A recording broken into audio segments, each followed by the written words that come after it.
this recording is going to have a lot of repetition of things that I've mentioned earlier in other recordings, so maybe I'll try to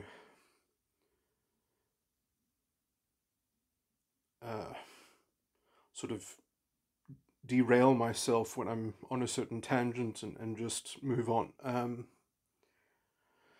So there are two new ideas in this recording, which is, which I think I've generally been outlining for a long time. So hopefully, I don't think I've uploaded this recording yet, but probably at the time that you're hearing this, there'll be some kind of recording that involves looking at culture and feminism, in which I've sort of explored this, that, let's just say the more traditional arrangement of society had a certain balance and a certain equilibrium within it. And the whole point of me talking about these issues and this kind of cultural history is because I'm trying to sort of come up with a theory of a kind of that we need to come into a kind of integrated, punctuated equilibrium of understanding what the old system was, so that we can not be haunted by how that was structured and how it was, sort of held in balance, as it were, as we try to strike a new sort of integration, which sadly, we have kind of we've sort of retrograded quite badly, because we had the moral synthesis, we had the moral solution to this, which was basically the morality of the 90s, of non-sexism and non-racialism, was basically the cure for this. But the reason why essentially that didn't hold was because we didn't understand exactly that the narrative about the past being that it was merely oppressive to women or something like that is really a caricature, is really a cartoon of what the reality really was, which was something closer to the fact that in the compromise between the genders, culture was basically surrendered to the female purview in exchange for certain hard boundaries and limits in terms of stopping women from participating in the political process. And I'm going to talk about why. I mean, it's not that it was necessary, but in terms of it was necessary in terms of sexual strategies, and particularly because of the opportunistic sexual strategy which women are, let's say, just because of nature, because of evolution, because of how culture and society has functioned before us, and that men and women don't have the same sexual strategies, and they both, and then you can kind of classify both genders' sexual strategies on a spectrum of pathological or opportunistic, let's just call them, and healthy ones, which have generally pro-social effects. Now, it just so happens that the female opportunistic sexual strategy is very hard to distinguish, or is very easy for it to be concealed by the healthy sexual strategy. And the only way to kind of cut through that noise, or that subterfuge, is to have a very clearly demarcated sort of a very stable conventional model, as the background, as a kind of settled background, so that it's more easy to track and evaluate people's intentions, and then let's say that you need an image, you need a stereotype as a baseline, almost like a very canonical consensus, a very strict consensus on that single model, so that it can actually be individually, what's the word? I'm going to sort of maybe make up a word sort of in the vogue of how Jung used to make up some words, or perhaps this is already a word, but I would call it a subtraction, because and this leads on from my point when I talked about the culture of the late 60s, early 70s, or is it the whenever the anchor, the Anchorman movies, that sort of, that the roles in society were so well scripted that even people who were literally mentally deficient could pass as normal because their roles were so well defined. But that allowed essentially that conventionality on the public face of things allowed for a much deeper kind of subtraction or subversion of that, because the ideal, the stereotype, the scripted role had so much, was so low resolution, because it was so singular. It was, it wasn't a pantheon. It wasn't like, oh, we have all these different types. It was so undifferentiated in terms, it was such a feeble figment that it could be, it was almost taken for granted that in achieving that ideal, that cultural ideal, one could essentially, one could manufacture some formulaic simulacrum of it with quite a artistic and unique, sort of palette of using one's own self in fitting with it, because the type was mainly based on sentiment, um, because the image was so vacuous. So the conventions need images, so it's kind of, if you have to concede that culture is just a collection of conventions, and because the convention was fundamentally so, oversimplistic, uh, we could forgive real life for falling short of it and having to kind of, um, try to embody the energy that it was meant to represent, and that energy could be, um, craft craftily, tailored. Okay, anyway, this is a very sophisticated point that I'm probably not doing brilliantly at espousing, but let me just move on. So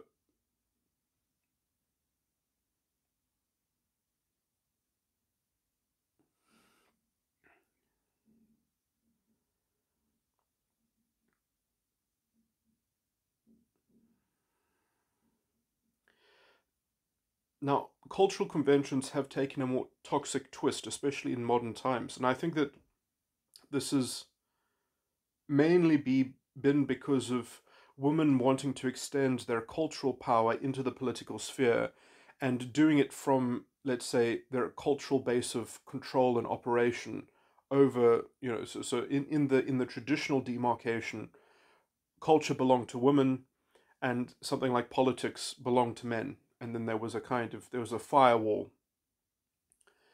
And as we were always a kind of culturally dominated, by women, um, this made them particularly, disadvantaged the in the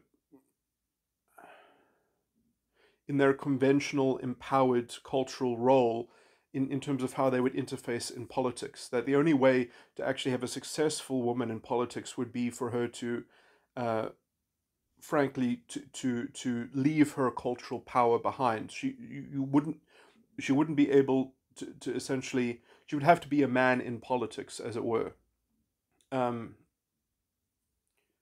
uh, I mean, that is not to say that she couldn't be feminine and have other sort of feminine traits, but in terms of her exercise of political, um, maneuvering or whatever, or operating within the political arena, um, she would have to take on the male valence, as it were. I mean, I would say that that isn't a very strong male valence. To tell you the truth, in some sense, I think that so-called male valence could be translated into a kind of, non-sexual um, androgynous sort of um,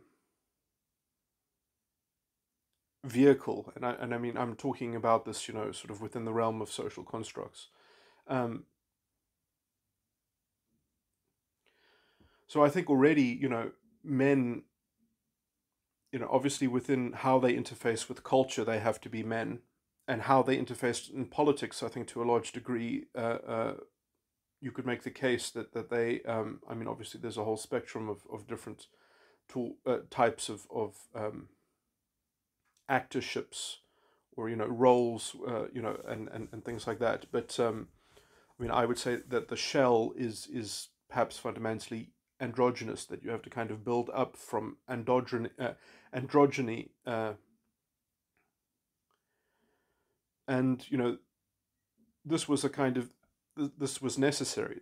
That leadership and politics, the cost was too great for men collectively for this not to be run, at least within some kind of competitive, um, competence based, the cost to society was too great if it was not done well enough, um, or at least within a certain band of providing a template for sort of positive collaboration and cooperation within society, that for all its potential echelons of exploitation and corruption, that it had to sort of have at least some competitive functionality in order to keep whatever sort of pro-social functionality that exists within politics, sort of, and and I think the history of the West is a pronounced sort of success story of refining at least institutions and some shells, or some frameworks that facilitate um, a kind of a good enough sort of self-correcting, competent structure for politics. Anyway, that's a sort of an aside, but okay, so I've just sort of described trying to create a relatively low resolution, sort of picture of what's going on in culture. So,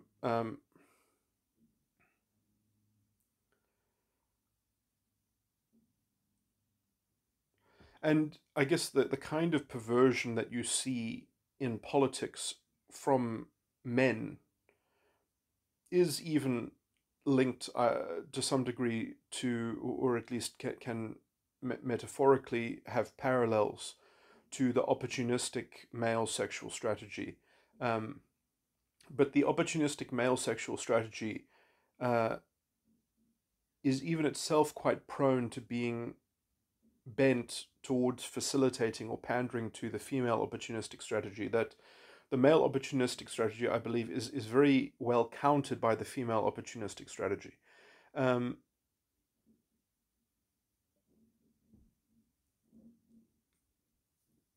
Especially in the modern era.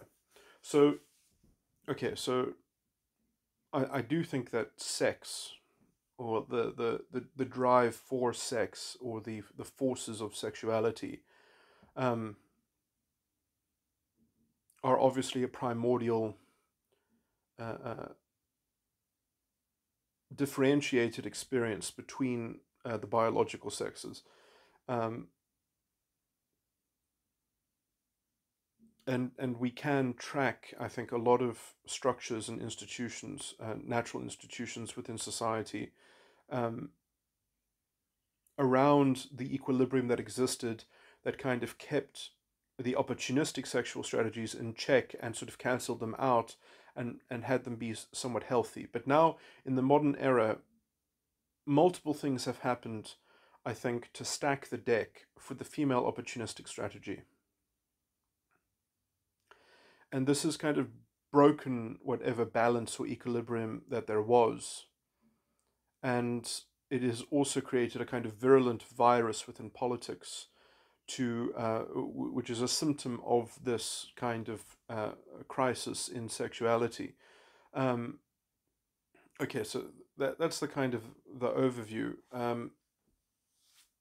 I did I haven't sort of substantiated any of the things that I've just said. They are in previous recordings.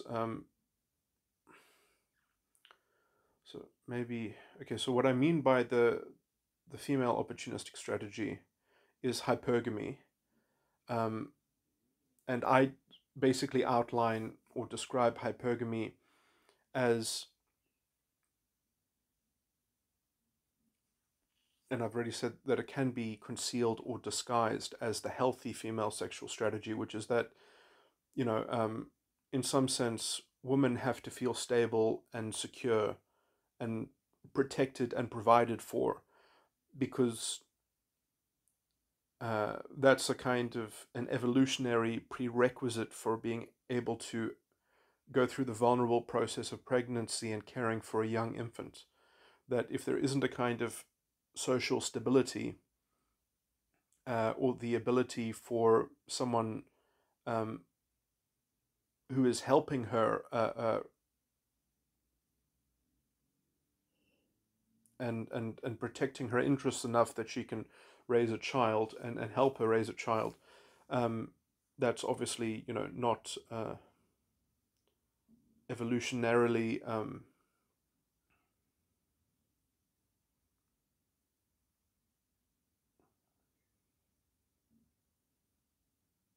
conducive, I guess, to maximized success or whatever. So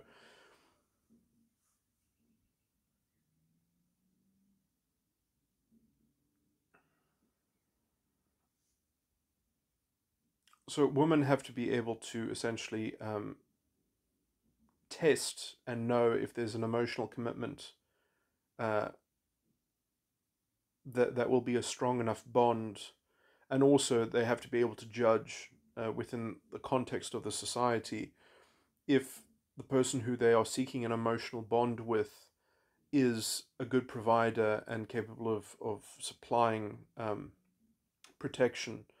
Uh, uh, and so, you know, that comes, you know, in terms of being able to track and evaluate social success, social status, social standing, um, you know, are very sort of important um, features of being able to kind of successfully have a healthy child, which is basically representative of being able to uh, uh, be evolutionarily successful. Um, okay, so and so the thing is that the opportunistic aspect of this is to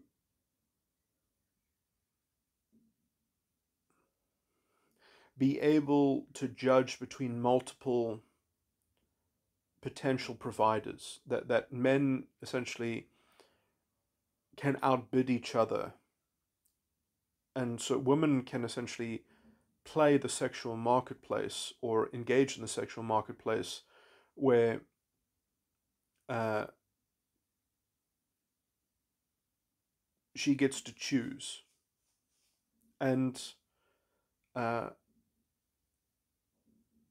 in some sense, the kind of cultural power that women have over this choice can then be somewhat corrupted if they are no longer choosing for the purpose of having, let's say,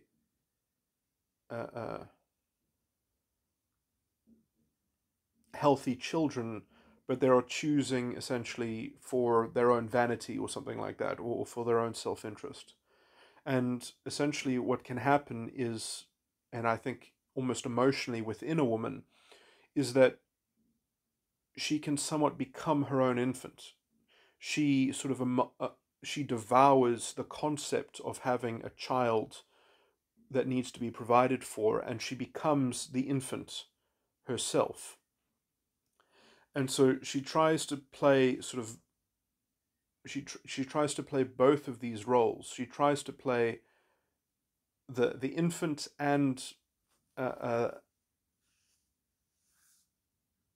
Yeah, and anyway, that's generally how I categorize hypergamy, is that the woman has adopted, and perhaps borderline personality disorder, the woman perhaps like has a kind of a valence, and I mean, this has been recorded within literature, the Lolita complex, and such, or uh, I only know from the movie, the Kubrick movie, obviously, it was based on a book which I never read, but anyway, so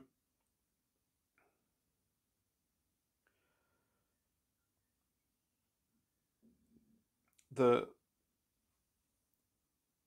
such a hypergamous woman can play this quite sort of delusional or semi-delusional, semi sort of on the way to psychosis game, where she is both a mature, sexually mature adult choosing things, and then she is also then playing this kind of naive, innocent infant that just needs things. And the kind of the combination of these two, the strategic deployment of orchestrating when to lean towards the one and when to lean towards the other. This is what I generally call the female opportunistic sexual strategy. Um, Now, when women do this, it's only possible if there are enough cultural conventions which they can leverage, which they, which can facilitate them. There has to be certain conventions within a culture to make it to facilitate women being able to kind of play this game where they are sometimes the sexually mature adult and sometimes this kind of naive and innocent infant. That because these things are almost are oxymoronical, and they're trying to kind of combine this into the same entity and into the same sort of social mask, into the same feeling body. So the only way to kind of regulate this feeling body is to kind of rely on external conventions as sort of as excuses to switch between the one and the other. Now, already, I think what I'm roughly describing is also very close to borderline personality disorder, but I do think that there are degrees of almost borderline personality disorder where this strategy is almost like a learned trait. This is almost like a hybridized ideology that women can get indoctrinated or inculcated into. They can learn this kind of social manipulation. And then the kind of the toxic aspect of this is that they like to create very convenient cultural conventions which then can be their external locus of control that excuses their, let's say, their convenient, expedient switching between the naive and innocent child and the kind of the sexually mature adult. Um, because if it looks like that they are unilaterally sort of, kind of deploying these different aspects of their feeling body in a Machiavellian way, then it kind of deflates the kind of the innocent facade.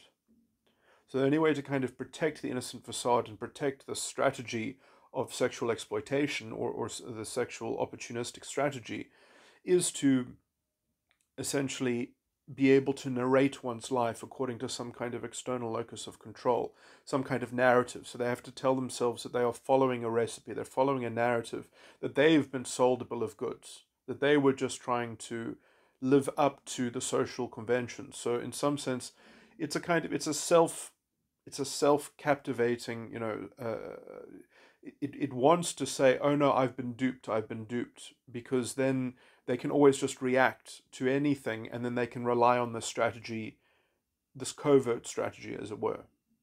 They can conceal the strategy of playing the innocent and playing the sexually mature chooser. Anyway, so there's a lot of subterfuge, there's a lot of social manipulation. It's very it is very engrossing. This is a very kind of sophisticated form of social manipulation, and it takes so much time. In some sense, it's only worth it if there are if you can kind of corral the men in a society to sort of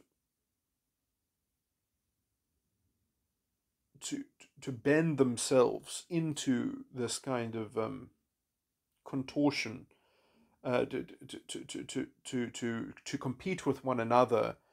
Um, yeah, I mean, there are elements of this which I'm not going into to do this kind of this thing justice, or this outline justice, but basically, it forces you to put a lot of currency into convention. It forces you essentially to declare yourself which type of role you are playing, because if you cannot be identified within the narrative, if you cannot have your role be sort of pigeonholed and projected onto you very neatly in the narrative, it's very hard to orchestrate the social manipulation and the kind of and the reaction, because if the woman is not able to sort of react to the situation, then she's not able to conceal the fact that this is a kind of Machiavellian strategy. So there have to be very clear tropes. There have to be very clear stereotypes. There have to be very clear roles in this kind. They have to track very clearly what sort of script they're in, and then and they do this as well by basically broadcasting what the narrative is. They want to be the unilateral spokesperson of the narrative, and the man has to kind of be this sort of consort to this kind of this satellite uh, uh, that is trapped within the vortex of this unilateral direction of the narrative, which is coming from the woman. Um, and generally, this is happening through emotions, through the expression of emotions. Now, women, or at least some women, it should be said, or a significant section of the female population, do have stronger emotions, and there are healthy signs to this, because in some sense, emotional volatility is almost at a very baseline. It is a good way to test for stability. Because if you throw emotional curveballs at people and they're able to kind of deal with them, then you can trust them more, and you can trust that there is a kind of innate or implicit stability within the fabric of a relationship. So, like I say, there are elements in which the healthy female strategy for sexual success is disguised, or disguises and conceals the opportunistic strategy. Um, and that obviously must be so, because otherwise this kind of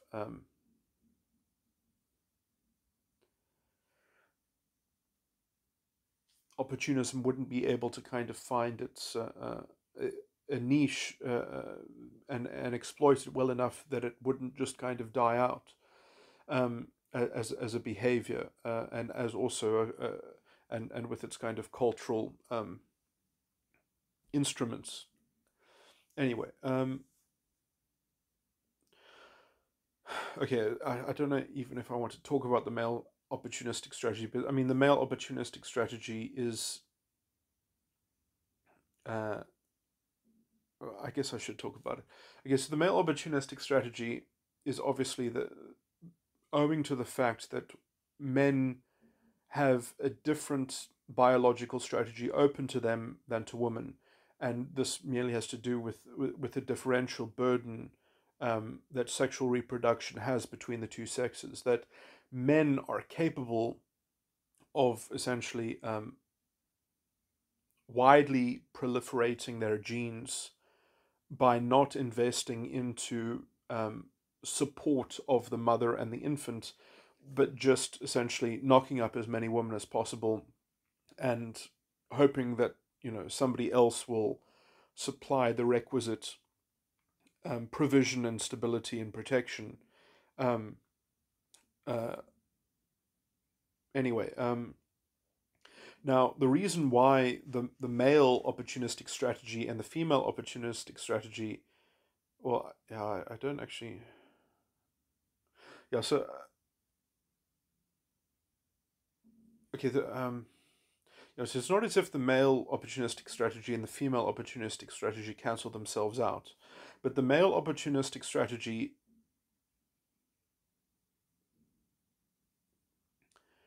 I think, is important to some degree to the health of gender relations, even because without that threat, there is no impetus or incentive for women to ascertain and to judge men's characters. They have no basis or interest, or let's say evolutionarily, there is no incentive for them um, to be able to tell if they should trust a man or not. So in some sense, it ups the ante in terms of ascertaining trust and building trust and evaluating trust from the female side of the equation. Now that interest, in some sense, used to be much more, let's say, necessary um, because of the lack of contraception, for one thing,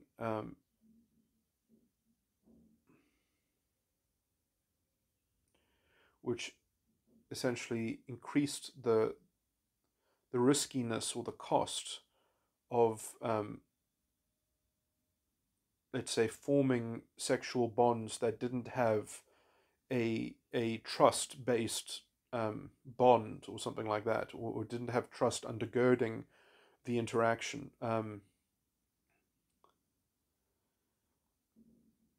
Okay, I know I'm not doing this point justice, but let me just move on.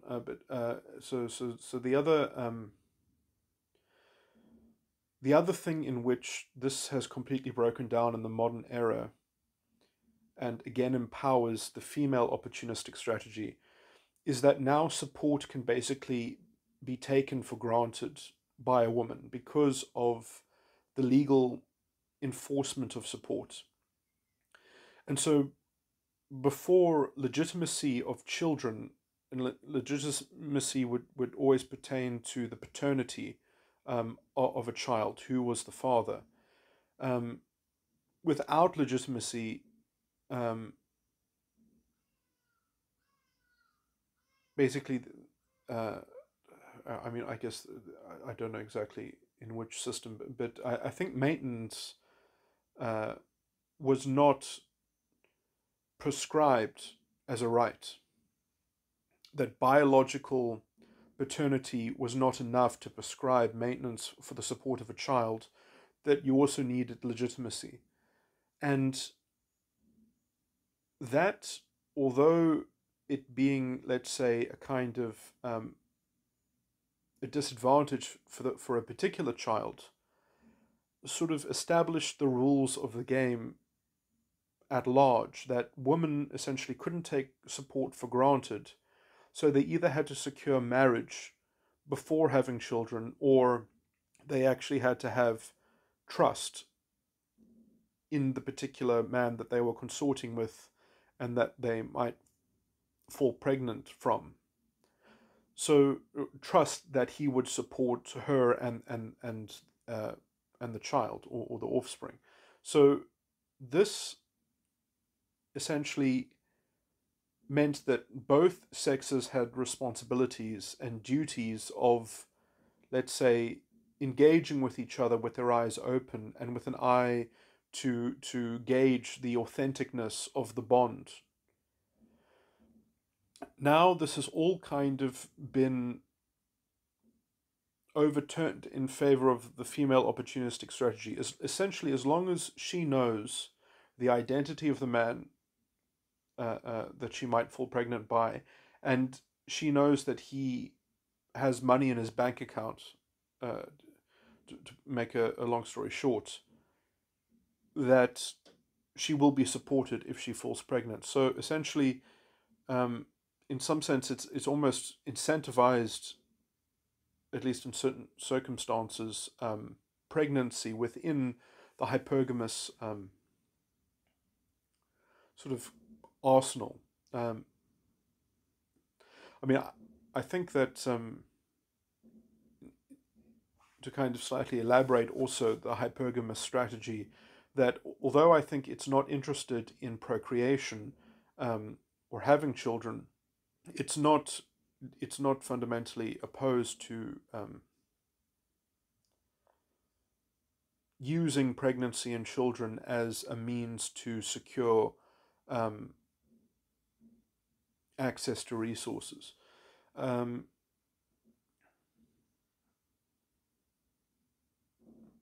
Especially as let's say the window for successful hypergamy is sort of lapsing or reaching its end, which you know generally corresponds to the optimum sort of childbearing years, or the healthiest childbearing years for women.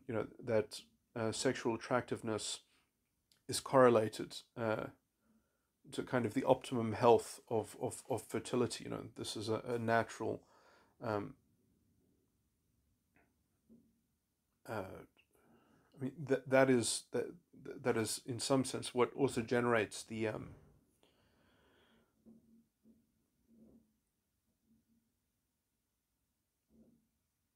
that is the kind of the biological hardware that underwrites also the different or at least the opportunity for women to develop an opportunistic sexual strategy.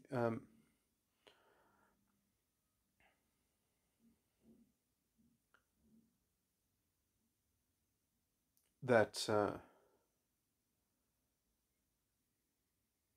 What's the word? Men that are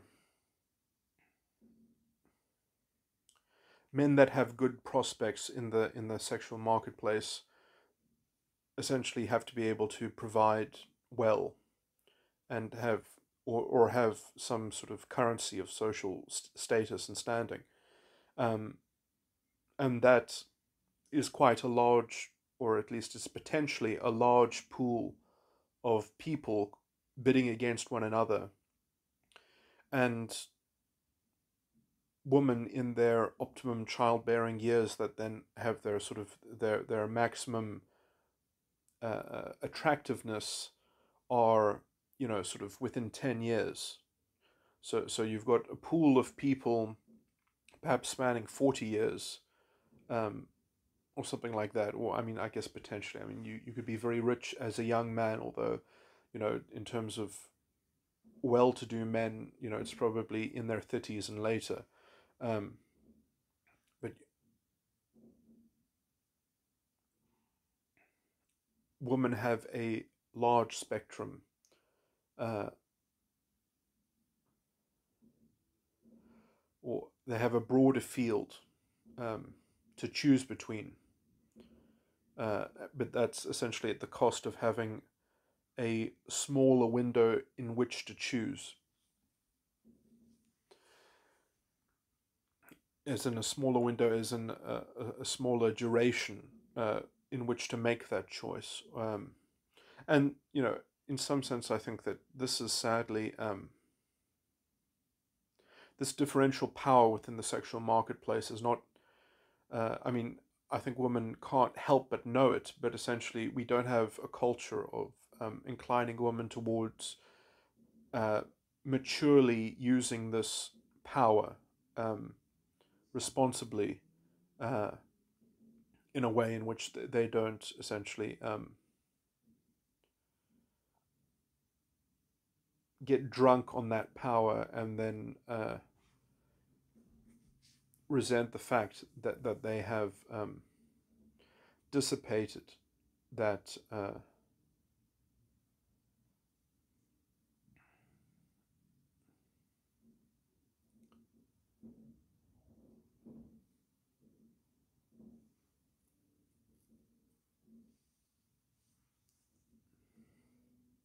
that opportunity, which essentially then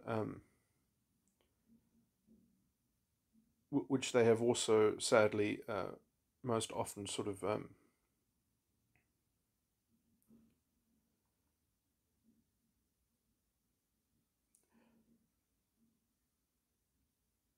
modeled reality in accord with.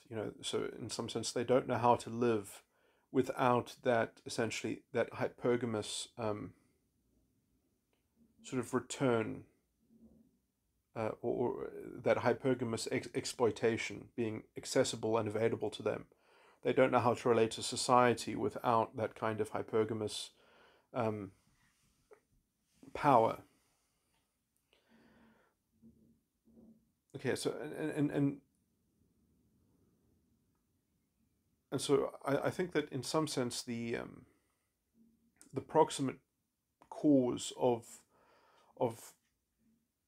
what has manifested, sort of into more deeply the culture wars and a kind of corruption of politics and a corruption of morality is how all conventions have been twisted to function for this kind of devouring mother hypergamous, sort of sexual strategy, um,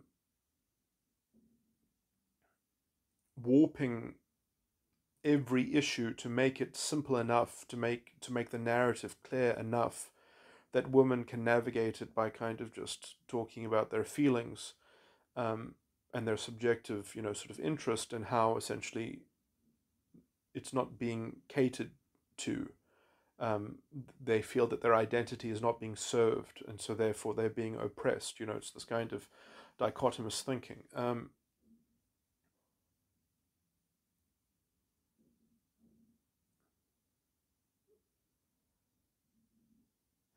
But essentially, the natural structure within society and culture, which would create better experiences for a woman to develop more early or mature, and develop their characters better, is basically missing, because we have basically removed all the risk attached to the female opportunistic sexual strategy. We have sort of built in safeguards and railing that essentially it doesn't matter how a woman, um, you know, her behavior is somewhat beyond inspection and beyond reproach, that always accountability will accrue to whoever else was involved in whatever bad outcome precipitated on her end. So there's this where you play this game where unintended consequences are never your responsibility, and is always representative of the fact that other people, um,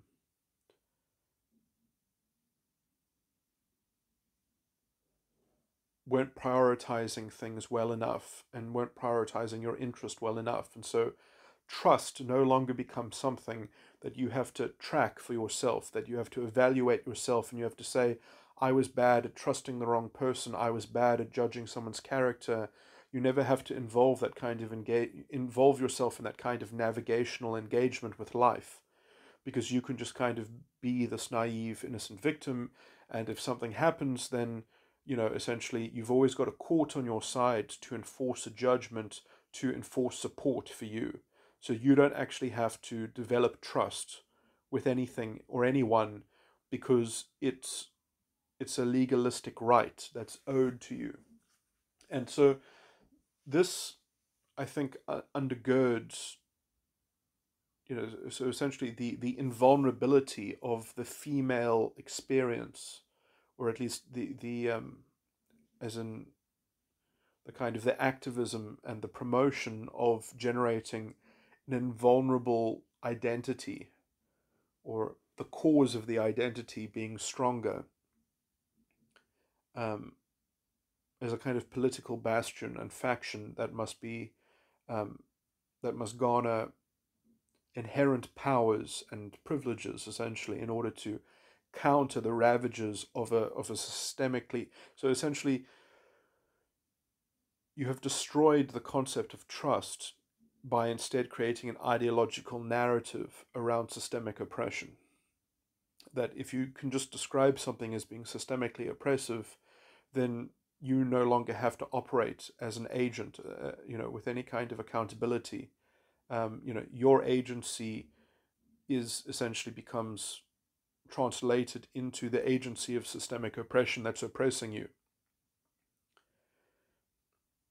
And so it's this kind of this self-fueling sort of feedback in how the ideology is structured, where you're just perpetually infantilized, which is again, I think, particularly pernicious because um, women do already have a proclivity, because this is exactly how their opportunistic female sexual strategy operates.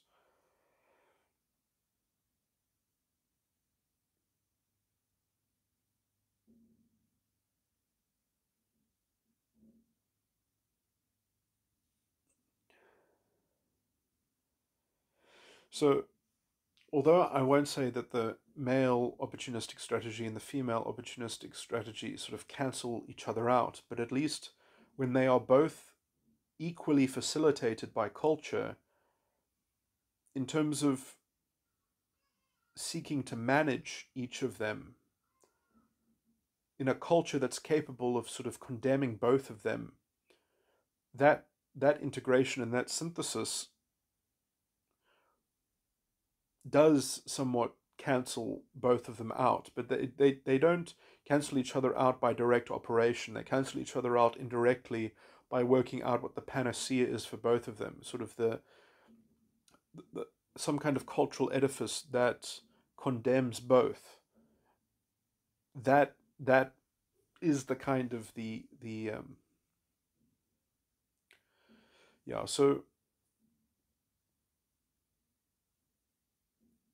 and because essentially, I think to a large extent, the female sexual strategy was managed, but it was not essentially.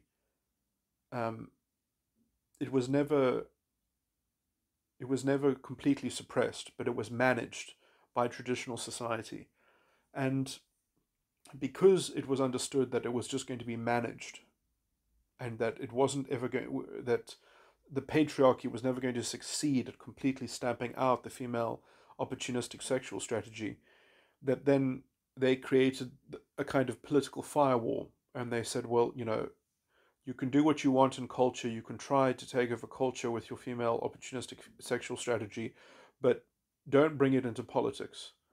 And I do think that fascism is something like the incorporation of borderline values, the incorporation of this playing the innocent infant, that your identity is your infant in some sense, your precious identity, um, and that then you can kind of collectively demand sympathy for your collective identity and for the cause of your identity. So you can kind of be a kind of psychopath and dress it up in kind of moral language, in terms of extracting sympathy from people, while at the same time stopping yourself from navigating life by developing authentic trust and a genuine looking into someone, and like in dealing with them as an equal. Instead, you're dealing with them using your identity, and then and that kind of insulation makes it impossible for there to ever be any kind of real intimacy. I mean, there's this really kind of weird fake intimacy, um, which is really kind of a very kind of pathetic game. I mean, there's a kind of role play that can happen, um, where you can kind of explore cultural conventions and images and things like that. Um, you know, Sort of with your sexual imagination, as it were, or within intimacy. Um, but that is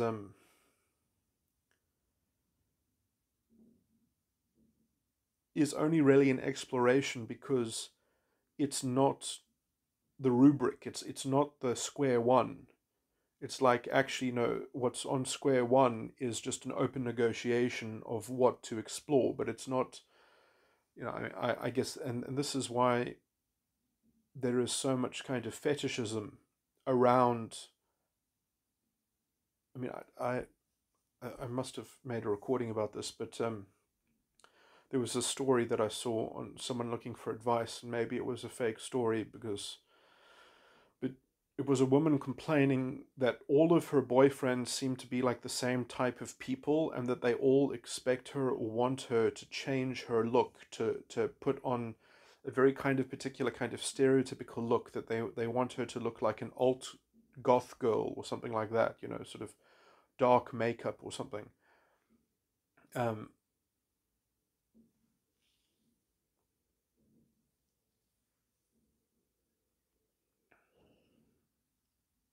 and it just made me think that how essentially identity politics has made people so obsessed with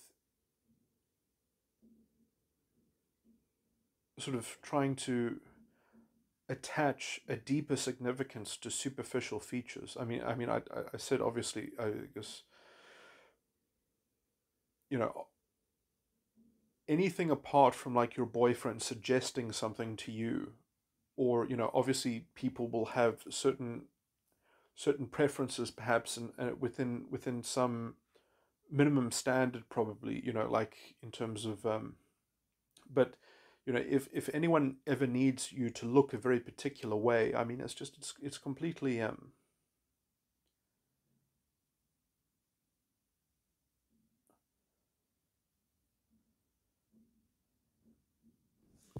sorry, I'm not doing this. I'm not doing this much justice. Let me see if I can find.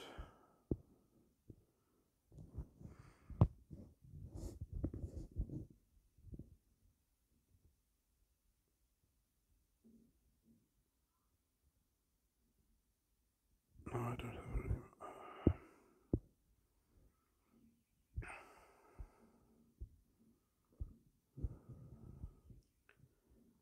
I know I took a screenshot of it.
Here it is.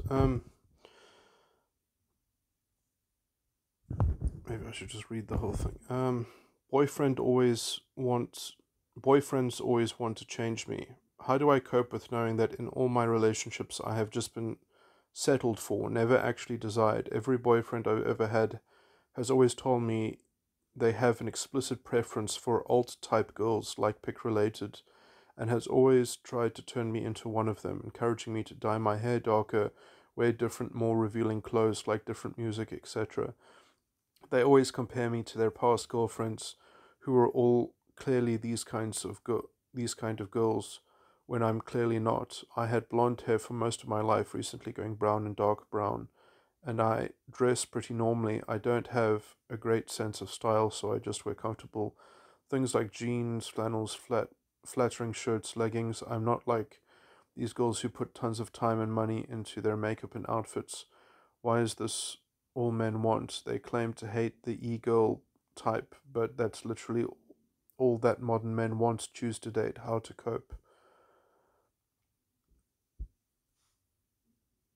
So I said, I'm having a hard time believing this. No guy can be so superficial about wanting their girlfriend to live up to a stereotype type of look.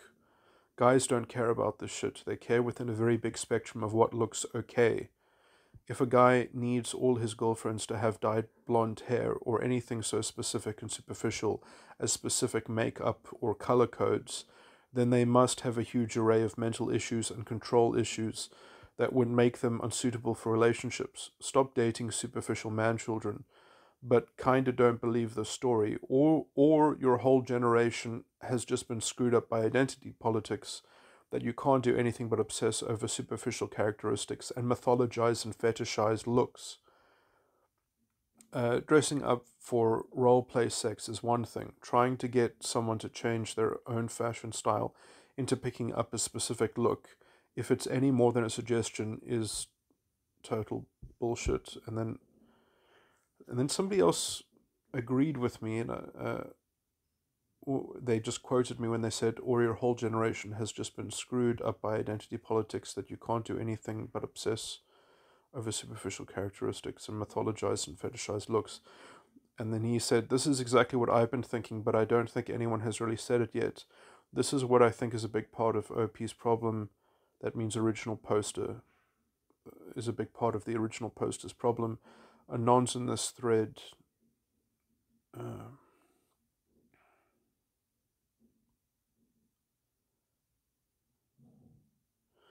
I didn't really add anything that interesting.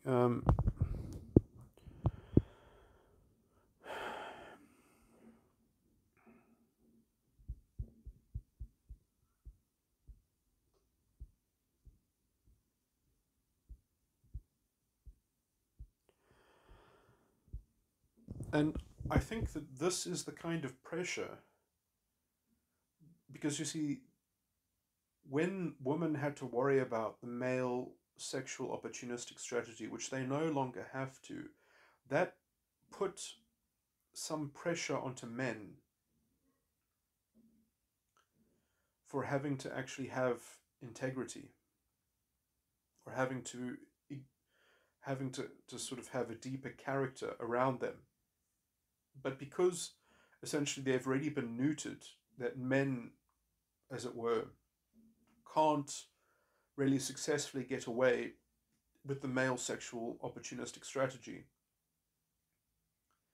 that places all, you know, there's no repulsive, there's no, that the male opportunistic sexual strategy is no longer a repulsive force against men, that men have to work against, or have to kind of do something about, because essentially the power is all shifted into the female side. So all women have to do is to maximize.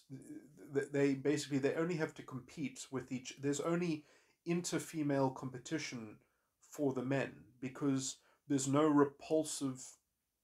I mean, the the how do I put this? When I say repulsive, I mean.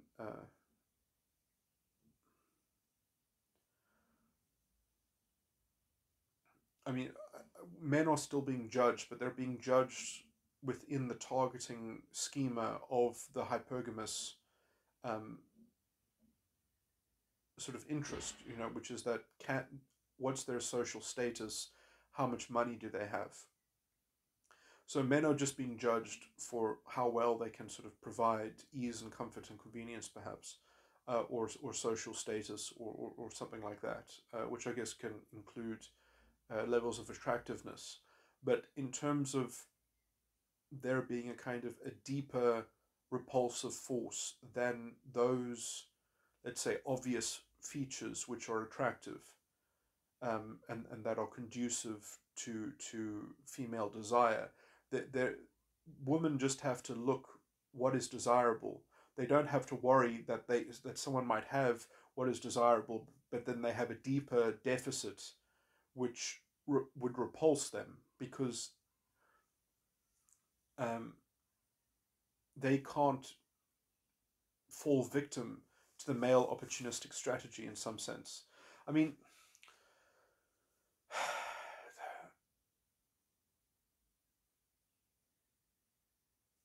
in some way, they at least relative to the at least relative to the hypergamy. Because at least hypergamous women in the past would have to worry that they're wasting their window of opportunity and not securing a source of resources and support and security, and being provided for. So even hypergamous women would be incentivized to kind of judge if a man um, was not capable or interested in developing an emotional bond. Uh, yeah, I mean, I guess I'm sort of it gets so sophisticated that it sounds like on some level I'm unweaving my overarching thesis. But in some sense, I mean, I'll just say, look, it is certainly complicated, but I would just say on aggregate, we no longer have the kind of the societal model or structure or outline, a framework that facilitates um,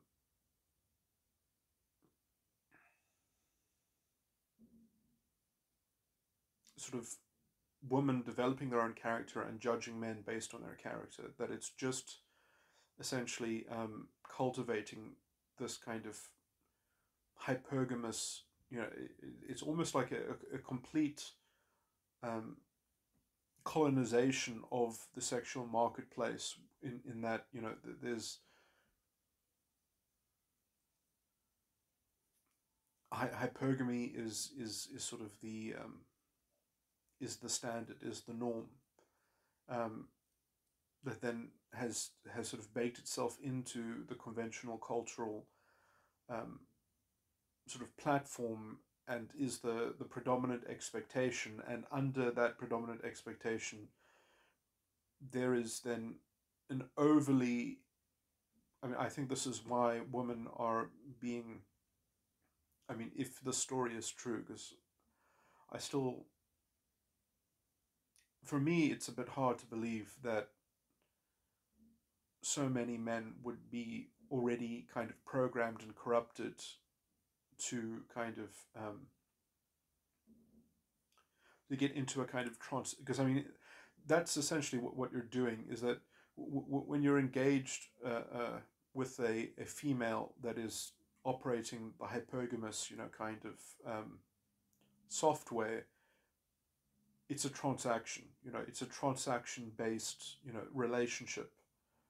And um, for men to kind of already take that as the kind of as the default of their sexuality now, that they are wanting to be involved in with women that are transacting on the basis of delivering to them an image, um, that they've already kind of pre-programmed themselves or indoctrinated themselves, that there's going to be a kind of, well, you're going to be this kind of this type, because, and then I can be in the narrative, and then you can sort of toy and, sort of use me like a puppet, and but it's a kind of, it's a transaction of social manipulation. So it's almost like, I mean, it's kind of weird, because I mean, I do think men lose their masculinity very overtly. It's much more obvious when men lose their masculinity when they are orientating themselves around an external locus of control, uh, which is kind of dependent on female manipulation. It's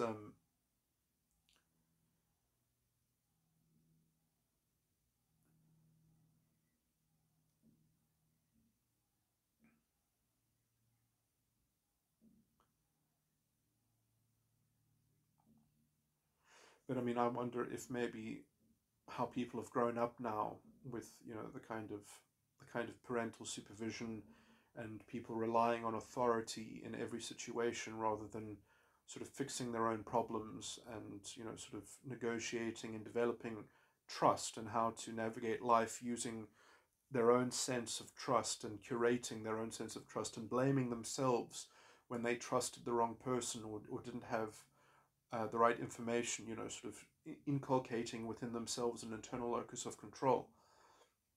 That maybe that has happened so little that now people can only put their faith, as it were, in looks, in superficial features, in the kind of the disgusting ideology of what is, this kind of this racist form of anti-racism identity politics, which completely, removes morality from life, and forces people into having to trust superficial things. Yeah, so I mean, I guess that I think is perhaps the overarching um, trend, that perhaps this kind of, that the story is significant, if the story is real, that people now only trust in superficial, um, like very very superficial things. Like somehow this is a different woman if she puts on different color makeup. That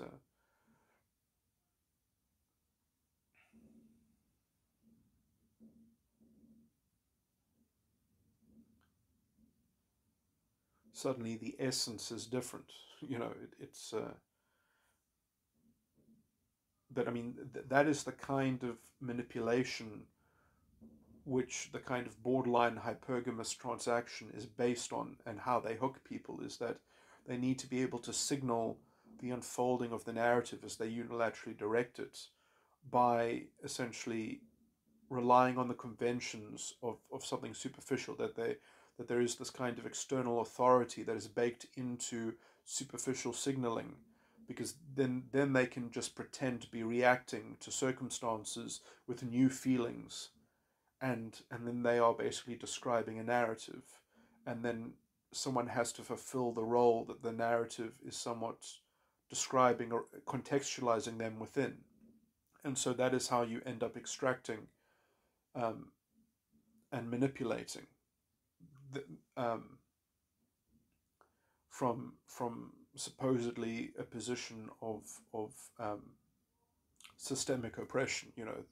That's the weird thing, is that this strategy of manipulation only works under the conventional idea that you can only react to things, and the things that you are reacting to, you are controlled by. So you are ruled by systemic oppression, and you just need help. You need sympathy from someone who you're going to kind of form a codependent bond with. And so you can just see how there's this pernicious, insidious transactional codependency, um, and how now it has become so prevalent within the culture. It's a dangerous proportions, because these are women that are not going to be good mothers. These are women that are going to be, they're going to raise psychopaths, and they're going to also generate a disgusting kind of corrupt morality of trauma and exposure, to their capriciousness, essentially, and their manipulation of superficial things, which is, it's very subversive. It forces children to kind of,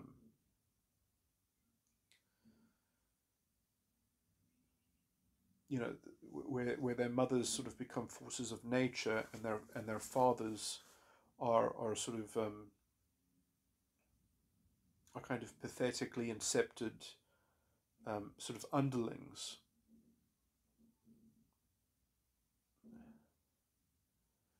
And it can kind of only make sense within a narrative, within an ideological narrative in which there's a scapegoat.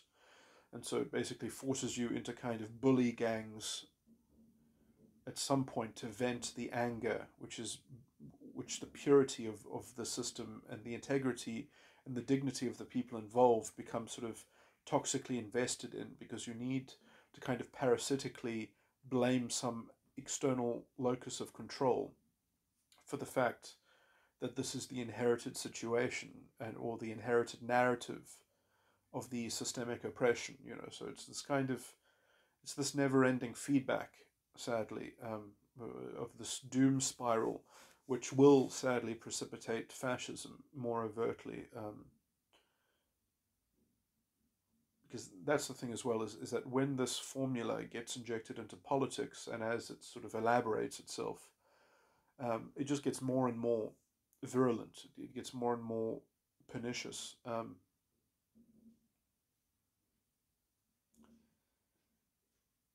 But anyway, what I'm pointing out is how it actually has um, a basis in sexuality and culture, or at least the parallel culture to sexuality, and specifically this particular form of female sexuality, and how it was uncaged and how it was prompted to kind of metastasize and take over the executive sort of administration of society, because it is interesting how this has kind of corrupted all executive powers, and to a large extent it has also debased the kind of the structure of the institutions themselves. The letter of the law has been bent as well quite badly. But anyway, it's interesting that it first corrupts the executive function, and then it corrupts a kind of positivistic, illegal positivism of sort of having these rules and these code books that enforces a kind of compliance to the narrative, which doesn't have principles, doesn't have reasoning that makes sense. Anyway,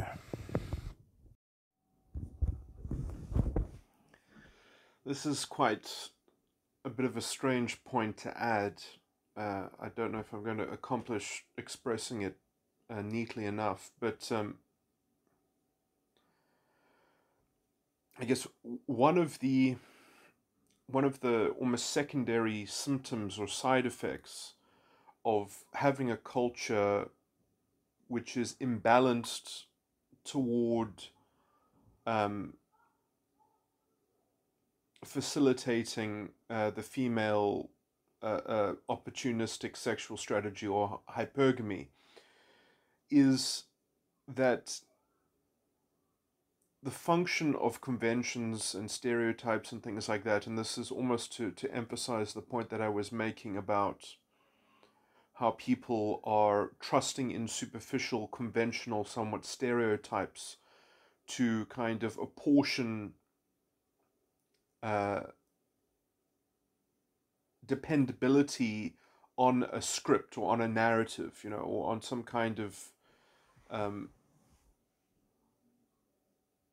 a recognizable trope, which then can just be sort of reliably projected onto what's going on, and therefore there's a kind of a model of dependability in terms of having expectations that can be predictably enforced, um, because sort of the whole prerequisite to the hypergamous sort of operating system for these women is that if the conventional narrative is concrete and crystallized well enough that everyone already anticipates what that script is, then it's interesting because there is a kind of double standard built into how it's operated, because it's like it's not as if that hypergamous women themselves don't deviate from the script. They do often deviate from the script, but they do that in order to engineer sort of their social manipulation, because the deviation from the script is then leveraged against the script itself. So there's a double standard, that which is how they engineer the kind of the social manipulation. So they deviate from the script, but then they go back to relying on the script, and then they even sort of outsource or divert the blame for their own deviation on the fact that they were induced into deviating from the script, and so they should be entitled to their expectations, and any laxness or lapse in their participation according to the script is because of how they were duped or induced, or sort of, so it's this kind of, it leverages this kind of coercive external locus of control that is always out to get them and try to deprive them of what they should be otherwise entitled to under this kind of perfect predictable model of conventionality. So, uh, and you can see elements of this crop up. I mean, I've pointed it out before when I was talking about politics and how women use this kind of double standard in politics in some sense that, you never hear about people complaining about how they've been treated somewhat in the moment. You hear women make complaints 2 years, 3 years after some event, and it's always politically convenient for them to do so at that point. So it's like they've, um, you know, it's let's say convenient and easy for them to ingratiate themselves and to make themselves seem more available and pliable than they are, and then they somewhat claim boundaries 3 years down the line, which they never cared about um, instantiating or so it's this kind of this very fickle kind of sense of dignity and integrity which sort of is bound up into this kind of ideological narrative or this narrative of conventions which then is kind of relied on in a very cherry picked and convenient sort of way, so they get the kind of the best of both worlds somehow. um, that's the kind of the general sort of formula of how the social manipulation is orchestrated. um, and it comes from having this kind of this nebulous sense of self and relying on an external locus of control that everyone will buy into the fact that everything that happens to them is a kind of absolute coercive force of conditions, and they are just kind of navigating it in a kind of negative trust or in a complete reliance on this external locus of control, and essentially that everyone else is an agent but they aren't an agent. So it's not for them to be responsible for communicating what their boundaries are. So it's this kind of this weird sort of lax irresponsibility, which then um, again it has to do with that kind of dichotomy between having these two roles of an innocent infant and then being a kind of mature person who makes their own decisions and choices, and it's this kind of unholy amalgamation of both of these sorts of things, um,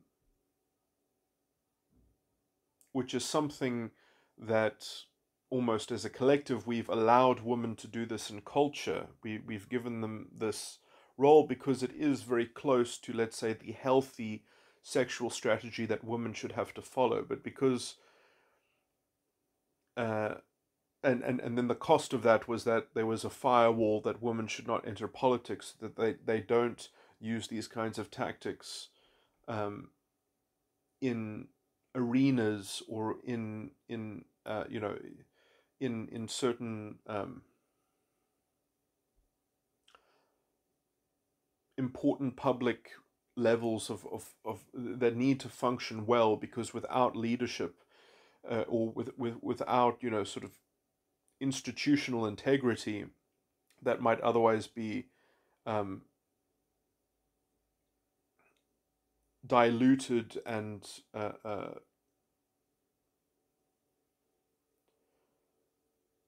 destabilized by sort of being entangled into this kind of um, ambiguous drama that women are prone to leveraging in that used to be, well, women could do that in the cultural sphere, but they couldn't do that in somewhat more serious spheres.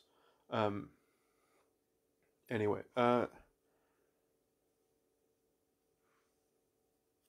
moving on. So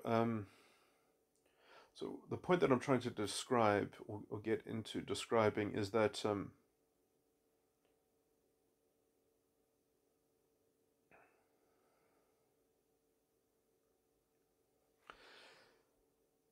and and this is also to explain how this kind of feminine interface in culture um, becomes a kind of a rubric for fascist ideology and how fascism works. So I've tried to describe before that, I mean, it doesn't have to manifest as fascism, it could also just manifest as a society that has a strict caste system or has sort of slavery, because once you've got kind of those hard lines within a society in which um, women can feel that they have some hard structures and hard lines that they can leverage and they can kind of use to designate for themselves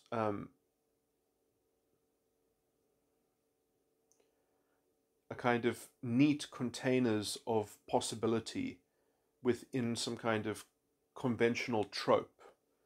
And in some sense, then the hard line of having a caste system or having a certain set of people that are slaves gives them a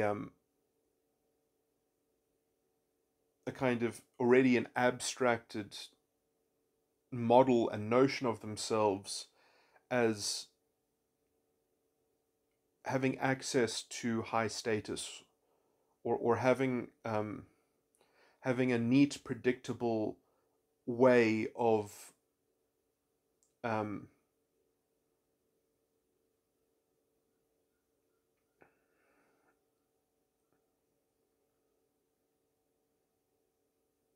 of delineating a target for something like the hypergamous form of exploitation and social manipulation.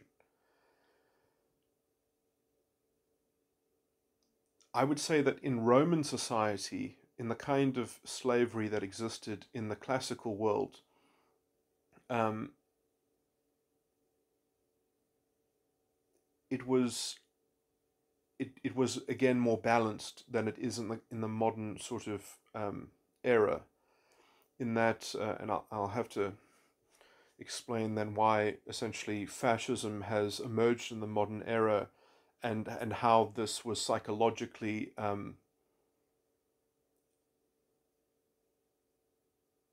you know how this psychological issue was being served by a caste system or by slavery in the ancient world, but how in the modern era how then, because of certain kind of political sentiments, uh, the the the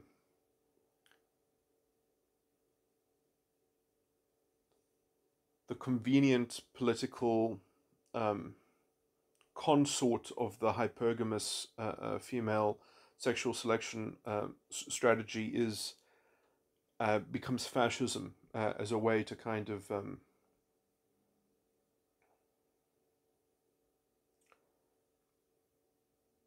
create a very rigid framework of conventional expectations, and and you can see this operating at a very sophisticated level, at a very high level within the so-called liberal left, far, they call themselves, I guess, far left, or something like that, or progressives, or whatever.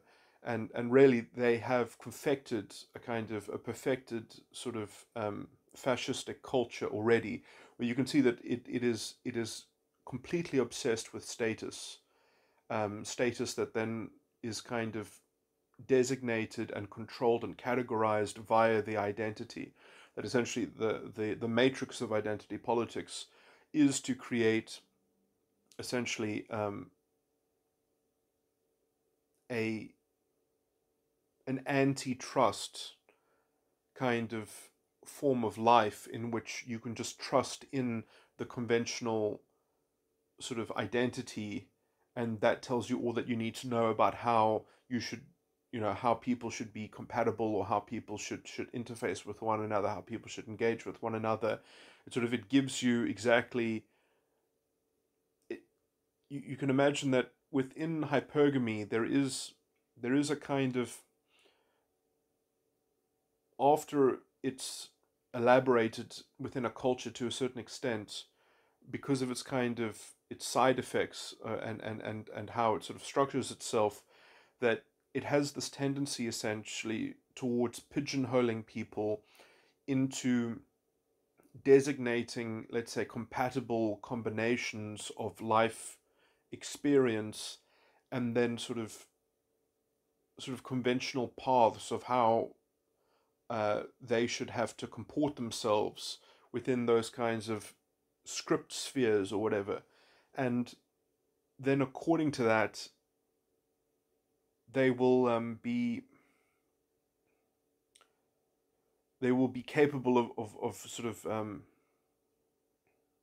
I guess if they're a woman, I guess leveraging expectations against the system or against the people around them, uh, that are kind of amalgamated into being representative of coercive forces, so that they are able to leverage their identity as a naive and innocent identity, and everyone else are identities of representing the coercive force of an external locus of control, um, which then is balanced by their representation of the kind of a directive narrative, that is unilaterally spoken from their subjective point of view. So you can see how these things are mirror images in some sense of one another. They fit together perfectly. It's the external locus of control is married and tethered to this idea that you are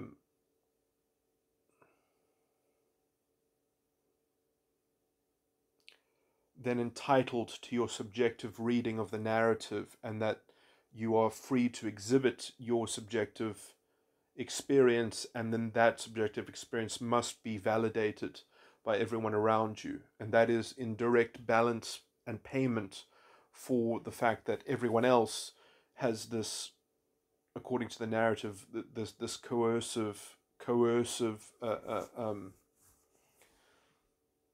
imposition that's made against this naive, sort of innocent victim of their identity. Anyway, but you see, like that. Okay, that's sort of how it's working psychologically. How that ends up working sociologically is that means that it almost becomes a kind of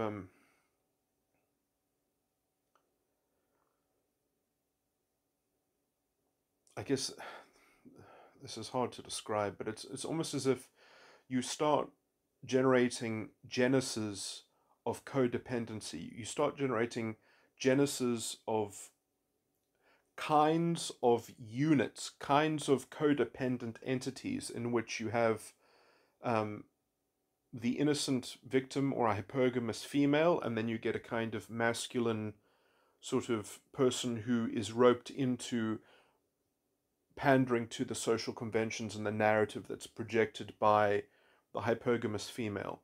And together as a unit,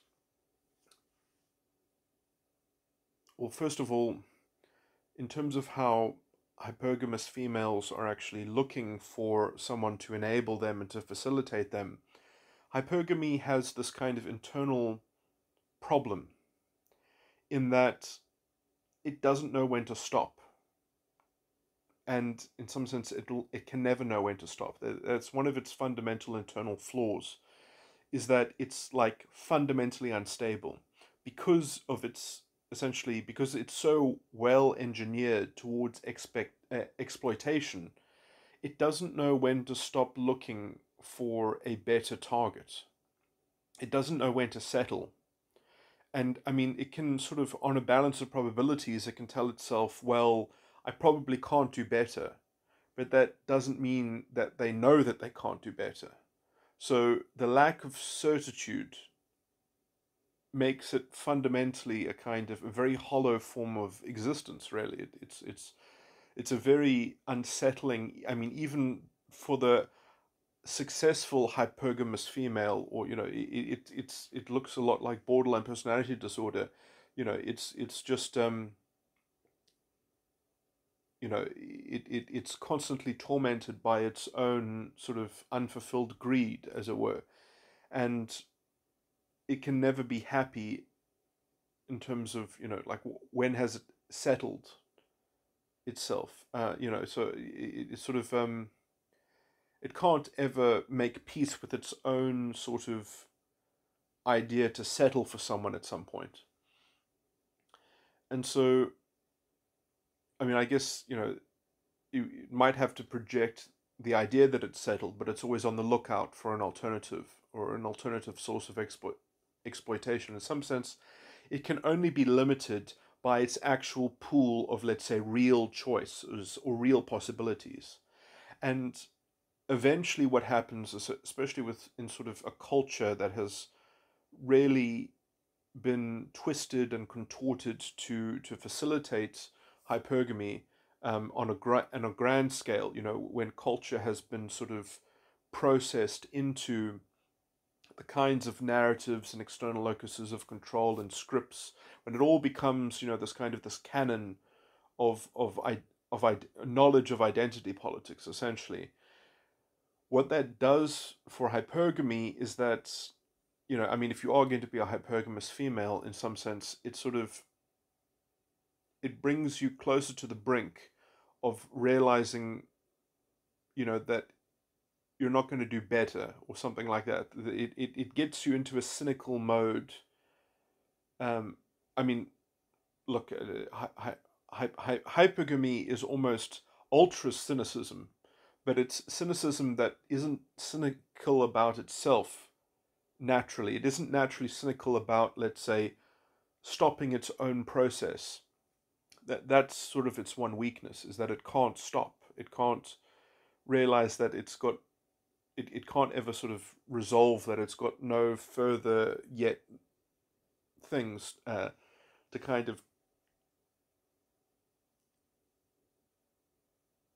to devour, or to try to conquer, or to sort of, or to gamble, and win something. um, because I mean, it likes to gamble, because in some sense, uh, well, it especially exists in borderline personality disorder, but any failed gamble in some sense can be scapegoated against the external locus of control, that they were induced to gamble. It can just be covered over by the pleadings, the special pleadings of how innocent an identity it is, and how it was coerced into having to risk, and now that it's lost, it needs somebody else to supplement what was expected from the win. So it's sort of, it becomes a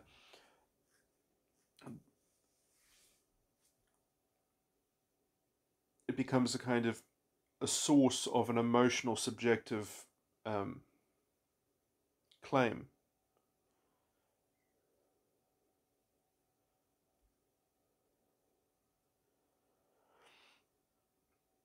There is this thing where there's almost, if they can, if hypergamous women or borderlines or identity politics, if you can record any damage or hurt that is done to the identity, that is actually a kind of an ideological win, because then you can force someone to compensate you for that damage. So it almost incentivizes you to aggregate or to collect a kind of narcissistic injury done to your identity. And that is how, essentially, with just enforcing a kind of cultural sympathy. Anyway, so when this happens, in some sense, so the thing that a culture that is attuned towards hypergamy, what it will develop toward, I believe, generally, is that it will start to tell people, well, you can only, there'll be set rules about who can extract sympathy from who. And, this starts to become very kind of, this starts to resemble fascist society very, very quickly. That essentially, there are two rules. There's esoteric and exoteric rules, according to this. So, like, the exoteric rules are the feeble philosophical construct of identity politics, and the esoteric rules are that there are these pecking orders, and there are these,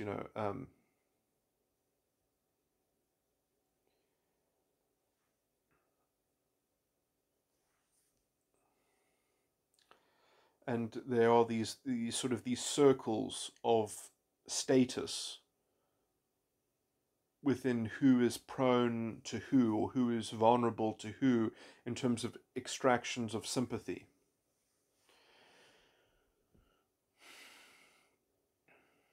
And those sorts of clear demarcations can help to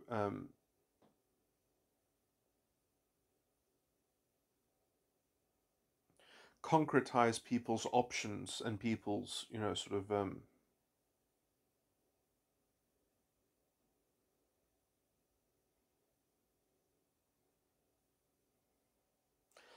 I mean, it's weird because there's just so much, there's so many sort of weird double standards around this that they don't follow the sort of the coherent reason within their own system very far before they just kind of let it get fudged. But so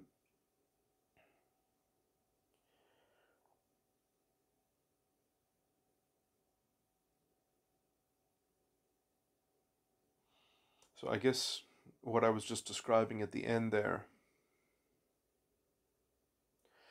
Yeah. Oh no. I guess. Okay. So actually, I mean, because this isn't internally orchestrated, this gets absorbed as a narcissistic injury against the identity. In that, well, that's just how the world works at the moment, and so they don't take responsibility for, like, these different de facto pecking orders and status. Because in some sense, the status that I'm talking about is not the kind of the ideological ideal of what it's supposedly trying to arrive at. It's like, so they have this intense tracking and monitoring of exactly what the kind of their uh, I guess you could call it, raw power, and yeah, or at least power that is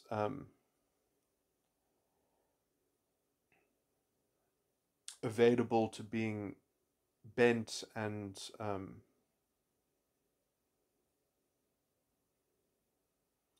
diverted and controlled through the general sort of social manipulation. So sort of untapped, unharnessed.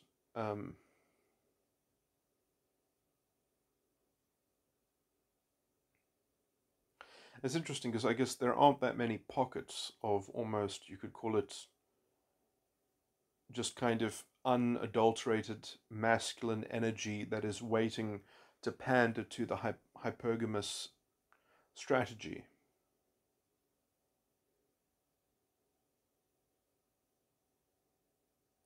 And I guess what the ideology does, or what the ideological narrative does around identity and the pecking orders, is that it actually helps to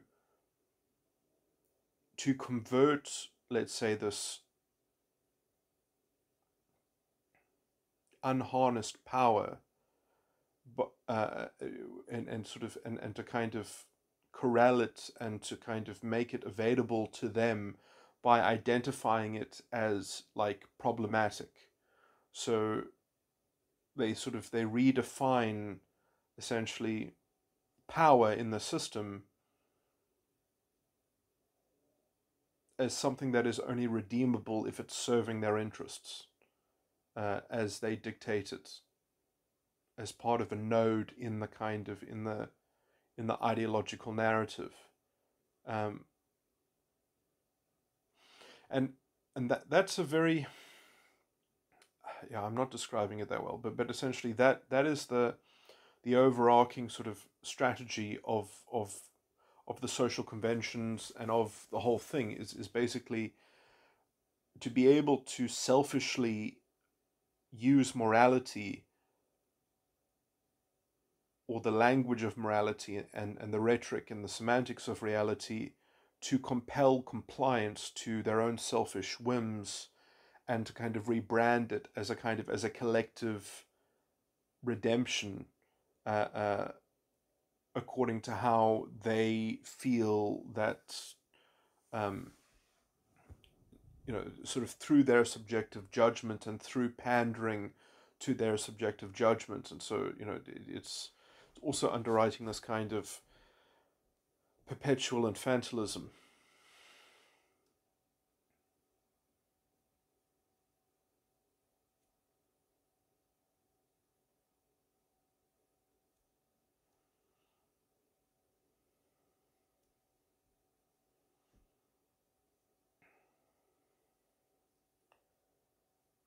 Huh.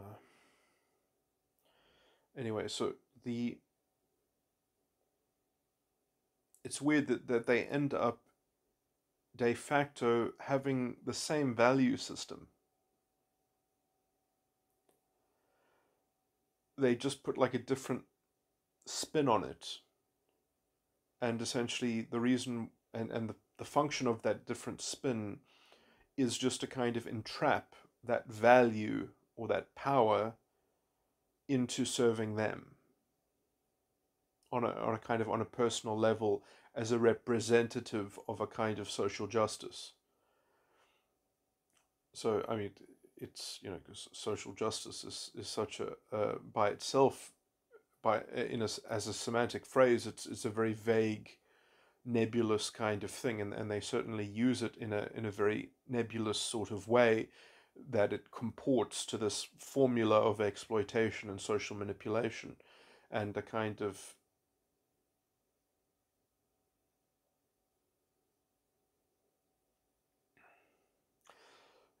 again, like I think one of the biggest examples of this is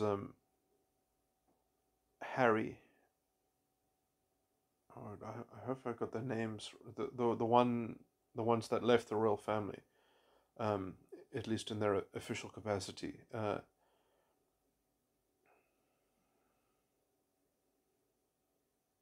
Harry and Meghan is. I hope I got the names right.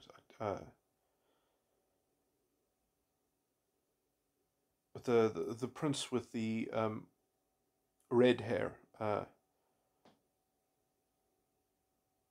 The younger prince. Anyway, and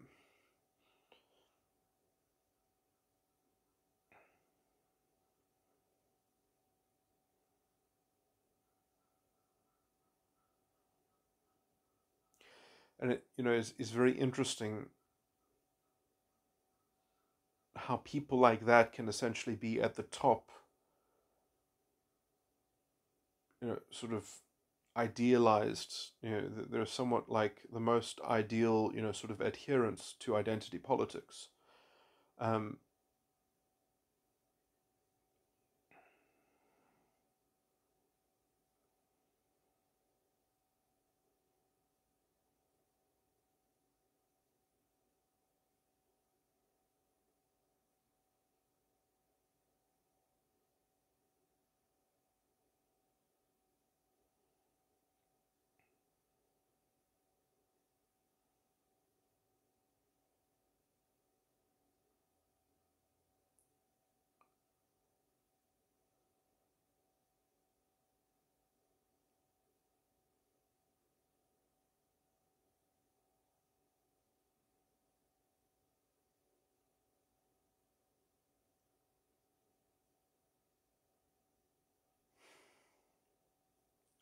guess I've run out of steam to go further on this point. So did I cover conceptually what I wanted to cover?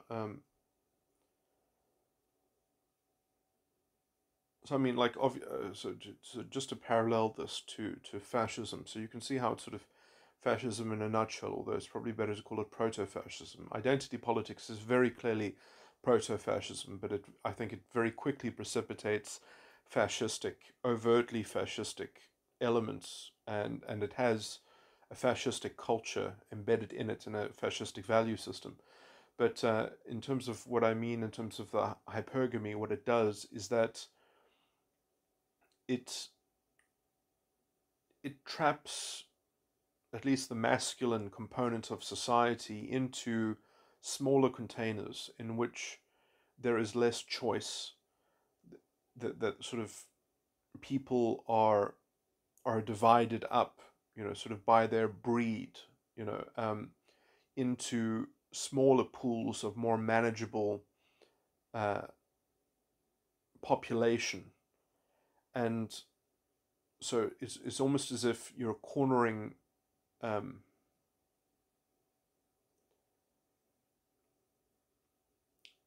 you're trapping people against the ability to kind of, at least in relative to the modern era, having a wider variety of option in terms of being able to,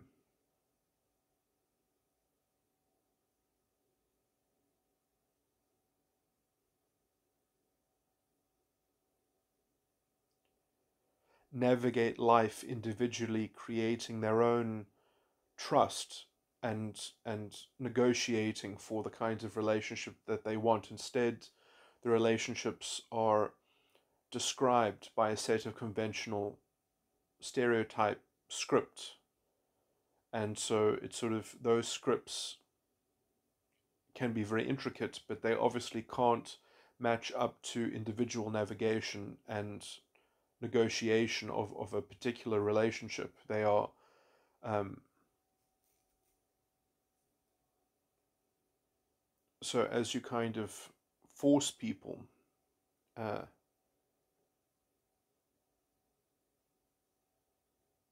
into these more, into this codex of expectation, in which it's very clearly understood, uh, who is the victim and who is the perpetrator, and who is the representative of the external locus of control, and who is the unilateral dictator of the narrative as she subjectively perceives it. Um, then you have this kind of, this reliable sort of entitlement, this reliable sense of entitlement, which can rule the relationship, which can govern, um, this game of social manipulation, as well, and exploitation, and keep it very clearly focused on that mechanism of exploitation. Uh,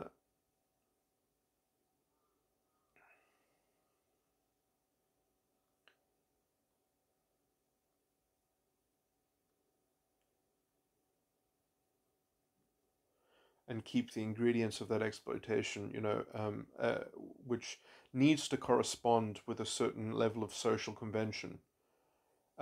Because without, essentially, I mean, eventually what happens as well, I didn't perhaps point this out well enough earlier, is that the men who eventually become the victims of this setup, and it's quite sad because sometimes it can even take years for them to kind of wake up, sort of in the cocoon that has sort of been woven around them, so sort of they wake up from the stupor, from the weird kind of mystified transfixion of whatever sort of, and they wake up just long enough to see sort of the alien egg, bursting out of their stomach or something like that. But and they realize that they've been in this drug induced, sort of, illusion, and that the whole thing was an illusion, and that it's but then by then it's too late, because there's too much confusion, there's too much, dirt that she has on him. There's too much strange drama that has precipitated, and he is essentially trapped.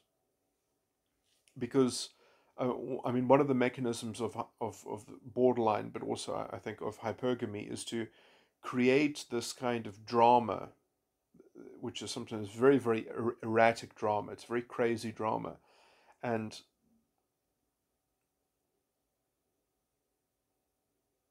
I mean, this is also part of the process of decompartmentalization, in sort of conditioning the man to be, responsive to the exhibition of the subjective narrative that is, extolled by the woman. But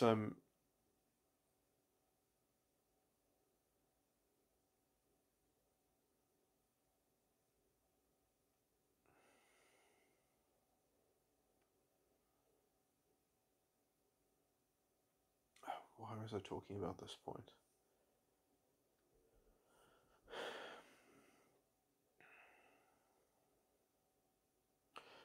I mean, is just that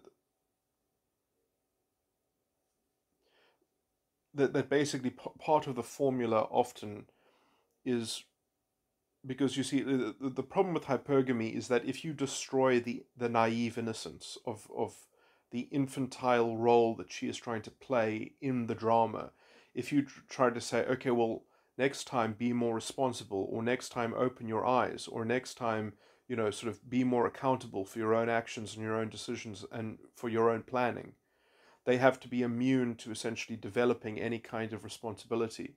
So instead, what they do is they have to have a defense against that, and the defense they have against that is by impugning the dignity or the integrity, especially the moral integrity of their male host. So what they have to do is they have to try and convolute something that the man has said or done to make them on the hook, to make them accountable. And what will also happen is that she will perhaps even try to induce him to be abusive and to cross some conventional line within society, because then he is on the hook, then he is trapped. So there's this goading and provocative element in the drama to create a confected and confused enough circumstance so that he may never leave, because uh, she knows where the bodies are buried.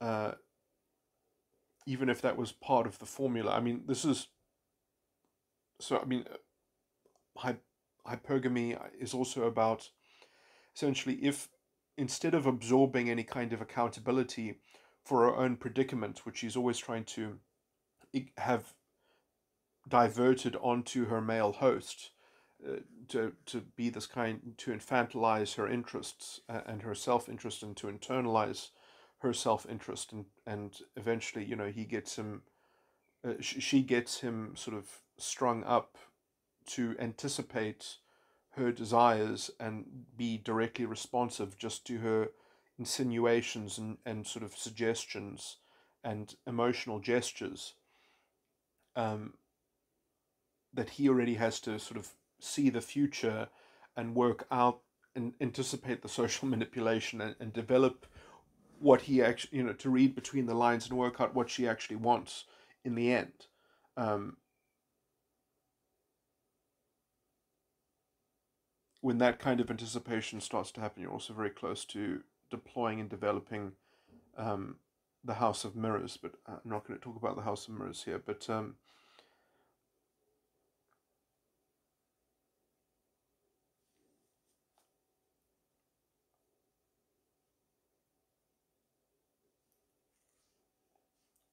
yeah, the reason why I'm talking about this is okay. Yeah, so the last point is that instead of absorbing any kind of responsibility on her role, which would then disempower her identity, because then she won't have access to being a naive, innocent identity that can play the victim. Instead of absorbing responsibility, she will just merely escalate the situation and kind of radicalize it to some degree. And often that will have to do with scapegoating whatever the male host did, so that the male role will have to be coercive or wrong in some way, or and so part of the social manipulation will also be to kind of that's also part of the decompartmentalization process, is to extract a form of drama in which the man becomes responsible for the emotional state of the woman, and so the hypergamy can be stabilized within that kind of codependent container and structure. And so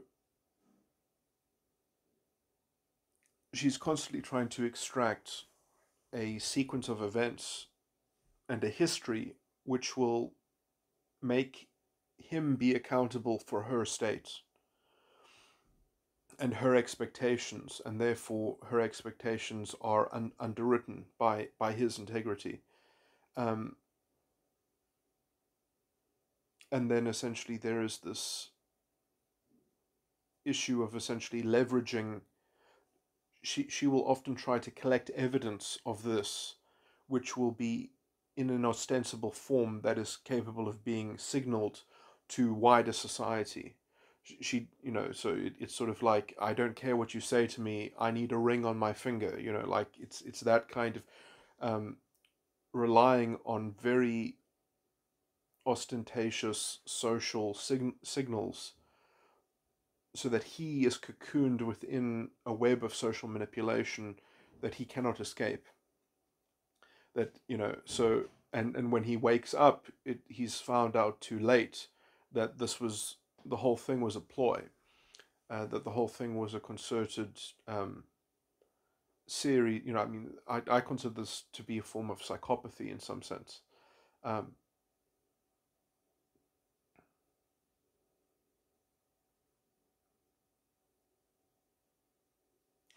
I mean, the male opportunistic sexual strategy is probably also a kind of psychopathy, and you can almost see the difference in, let's say, the grand divide between the sexes in terms of psychology is that men are much more prone to narcissism, presentations of narcissism in their psychopathy, I'll say.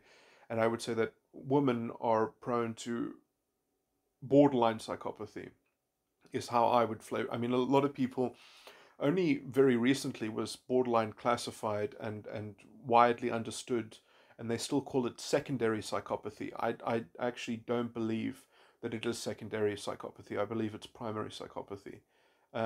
It does have a different presentation to male psychopathy, and I do think I've just laid out what the broad difference is that on the male side, it's a kind of narcissism, and that comports and conforms with the male sexual opportunistic strategy, and then the female opportunistic strategy is, frankly, much more Machiavellian. It's just it, it comes also, you could say, at a higher cost. At least in narcissism, no, I mean that they are both pretty crazy, I guess you could say.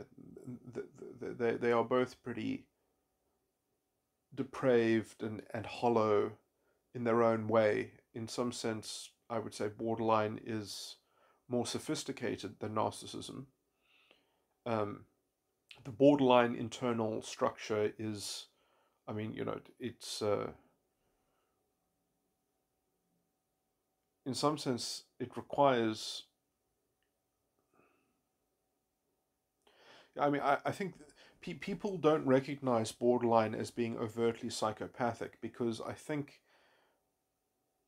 they see the suffering that the borderline is putting herself through, and they think, oh, well, no one would do this to themselves if they could act differently, if they, but they don't track within the borderline structure. They don't understand the incentive structure within itself, and they don't follow the thread of sort of the internal uh, investment, and because I mean, then they would see that there's a higher. I mean, I do think that what the borderline is actually greedy for is not even the outcome.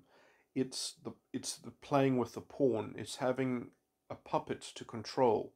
It's more about being able to create an illusion, an illusory reality that is good enough to dupe someone.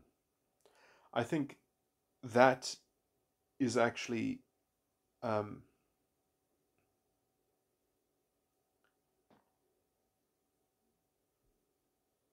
that is a higher priority to them than even getting what they want. They have a very high standard of compliance, uh, which they are willing uh, uh, to accept. And anyway, and I do think that drive is can only be described as psychopathic. It's just it's very well. It's interesting because in narcissism,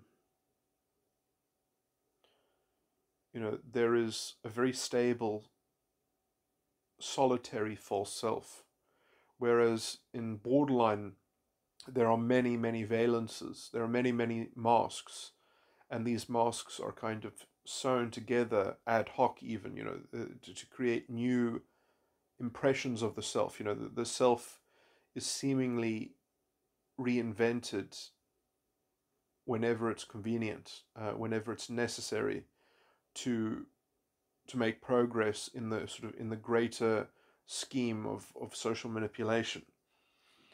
Um, so that's why I say, the only thing that is consistent within the borderline is their need to have a kind of codependent host, um, that will be their cat's paw, directed from them, but not held under their accountability, that they aren't responsible. So they have a way to divert any negative sort of unintended consequences, as it were, but they are actually intended consequences. They're just, it's weird. They need to use a method of abrogating unintended consequences, but it's, you see, well, in law, something can't be unintended if you anticipated it. If you had knowledge that it would happen or that it will happen, it can't be unintended. So this is the thing, is that they need to be able to have an alloplastic strategy where they are saying that this was an unintended consequence, but it was just a consequence that they just don't care about. So that they kind of, their psychopathic disregard of the consequence is good enough for them to dress it up as it being unintentional, but it's not unintentional. They just don't want the responsibility of being treated like an agent, like a free agent with their own dignity and integrity. They would rather outsource their dignity and integrity onto a scapegoat, that they want to be codependently attached to, and that is made susceptible, and to have their whims enforceable upon that scapegoat. And so it's a very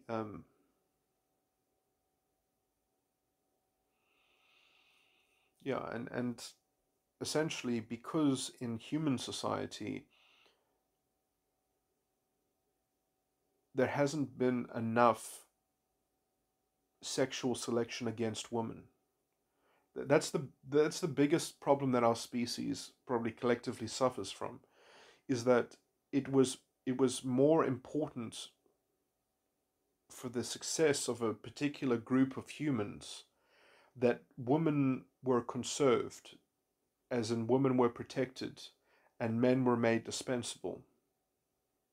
Because any cultural society that generally just maximized all the women that they had availability to, and they preserved their lives, and they entreated their self-interest, that was also pro-social, because then they would have healthier, on average, to a society that was, let's say, more judiciously prone to cutting women out of the gene pool.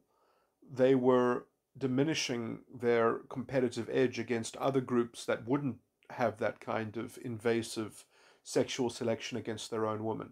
And so, I mean, I do think that culturally we suffer from the fact that we have, as a species, not really perpetrated sexual selection against women to the same degree that men have been cut from the gene pool.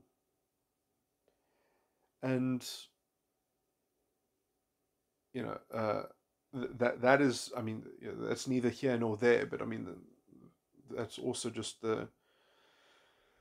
I mean, that's a general extraction that one can make, um, and I would say that the evidence somewhat conforms to that. I mean, obviously, it's not true in the case, or it doesn't have to be true, um, and it's certainly, we have a very diverse species. Individuals are very diverse. So it's not as if that this fact is manifest in every woman. Um,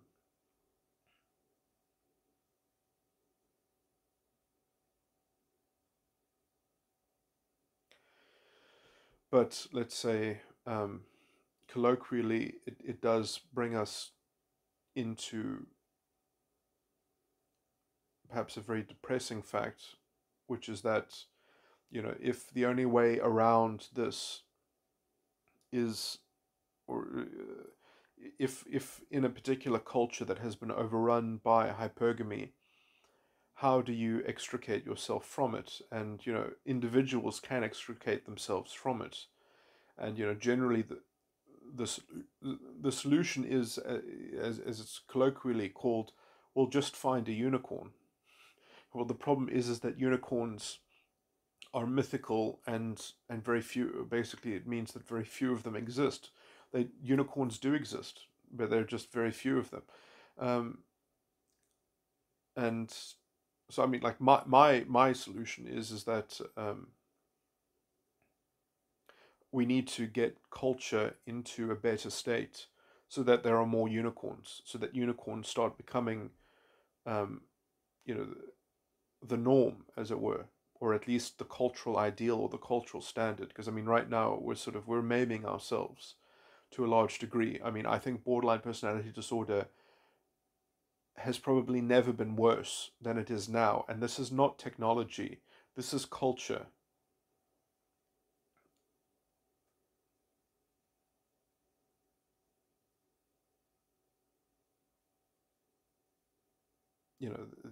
Technology did not make gender and race studies professors teach this fascistic garbage in academia. You know, technology did not get this disgusting ideology, into school teachers' heads so that they can pollute young minds with this disgusting, corrupt morality, um, inculcating fascistic values.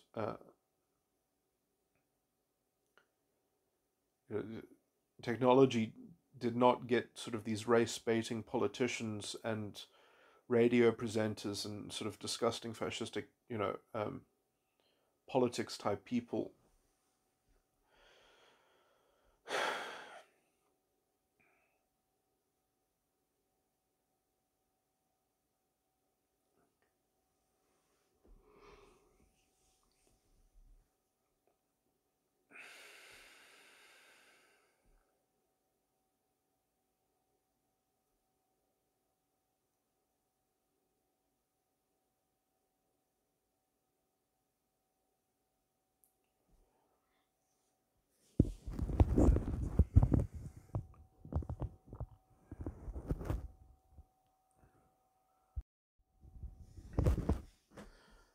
Yeah, I want to revisit a notion that I brought up, or in the themes that I was exploring, um, and I want to properly contextualize this issue because it does relate to things that I mentioned a long time ago, in many recordings ago, when I was talking about,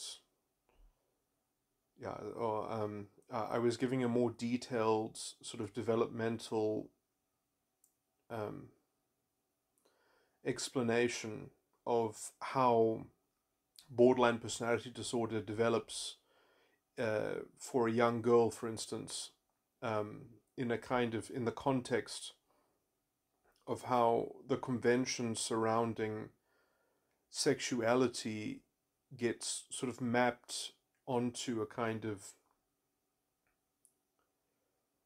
an algorithm which can sort of be reliably worked, or like a formulaic, mechanistic way to interface with a form of fatalism which requires some kind of matrix of reality to be formed. And essentially the seed of that matrix is something like um, reducing everything into a kind of transaction, which, it's not hard to imagine how a transaction around the power that sexuality has over people's behavior, and how you might be able to kind of ground everyone into a kind of uh,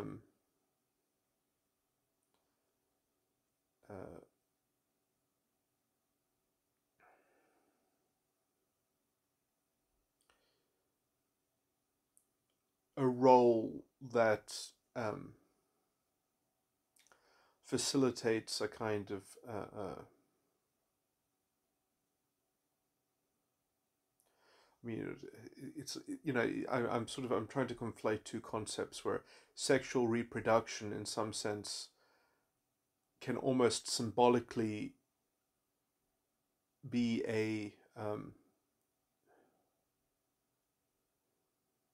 I can't say this eloquently. I'm perhaps a bit too tired, but it's like the alphabet through w- within one with which one can translate um, cultural all of all cultural reproduction can be somewhat equated to sexual, or the activities and behavior surrounding sexual reproduction. So sexual reproduction becomes a kind of symbolic way of gaming life, at least in supplying the major undergirding sort of structure through which one can model um, an algorithmic strategy that one can sort of hope to win by. And when I specifically touched on this in talking about developing borderline, is that you can kind of see how that the that if you kind of look at borderline as perhaps a slight spectrum, that borderline, at least on some levels, could be seen as insulating the true self with a kind of strategic armor, because the armor then lets you sort of have the outcome of a positive outcome, even though you're kind of trying to arrive at that positive outcome through a kind of automatic process or an automated interaction. Um,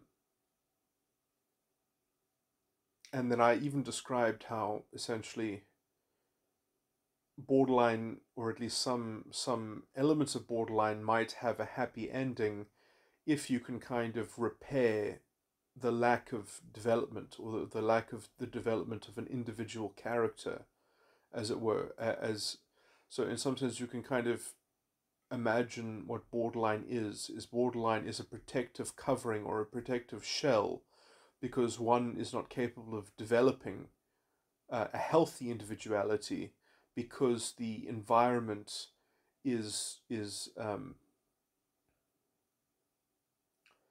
regarded as substandard or pathological. And so instead of uh, a young girl attuning herself to that pathological environment, she instead tries to supplant the influence of her immediate environment with a strategic um, uh, Machiavellian, sort of inception, or it's I didn't describe that well, but what I mean is that, like, it's a kind of, it's a very passive form of manipulation, in the sense that it's sort of, it uses passivity strategically to try to uh, almost in a very subversive way, control things according to a model that will at least sort of have a hope of guaranteeing positive outcomes, or a sort of chasing superficial symbols and tokens of success or whatever, and then hopefully being in association with that supposedly um,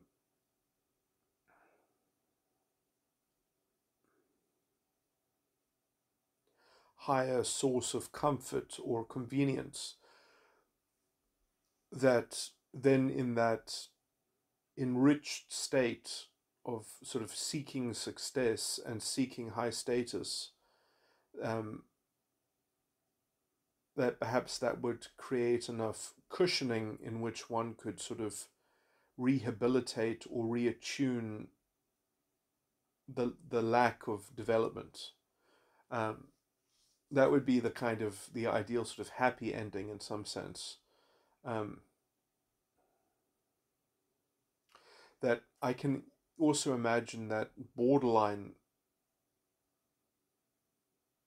might be less pathological in a culture that wasn't permissive of its general strategy, because then it would perhaps naturally sort of conform to the narrative that I just laid out, in terms of how eventually it would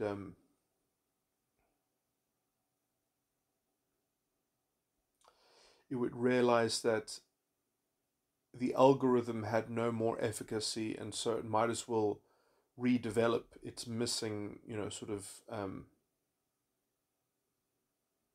the missing phase of its own sort of anyway. And in some sense, that is only possible kind of for two reasons, which is that the borderline strategy, or what I was talking about in generally, the opportunistic feminism, the opportunistic strategy for female um, sexual selection, hypergamy,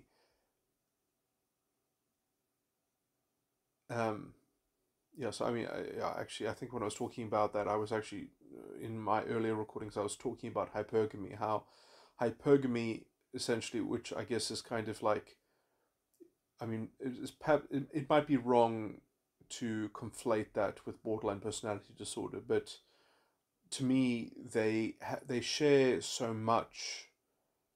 Um,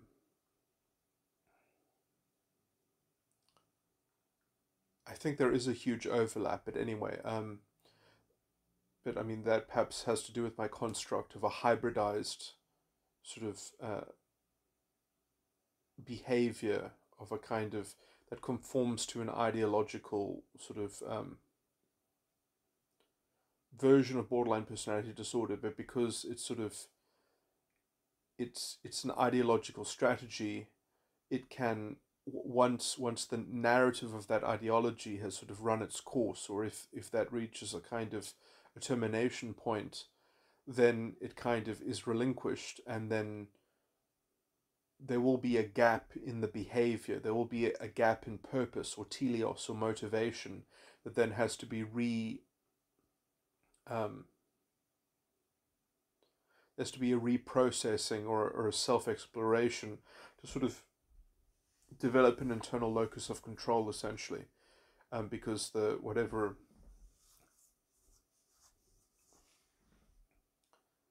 because well, the termination point will kind of already describe the fact that um,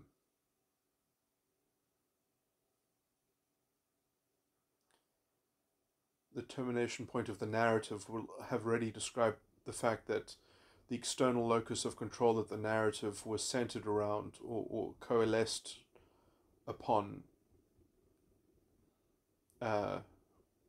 will sort of be made peace with, that there will be some kind of armistice, some kind of settlement where essentially it's regarded that, oh well, that external locus of control was something that I chose to interpret about reality, was something that I invested into in order to do some other thing, because maybe the ideology is, has some other labels attached to it, and so and then in this weird kind of game of equivalencies, that higher goal was then achieved, but then it also equated to all these other reasonings about what the narrative just sort of projected onto reality, and then those things essentially um, lose their coherence, and so then it has to be regarded they were effectively chosen by the adherent of the narrative in some sense, which is now no longer efficacious or okay. Also, that's all a bit complicated, but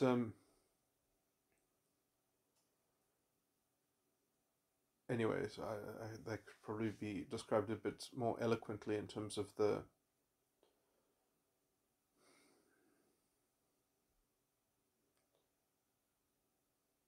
there's anyway, if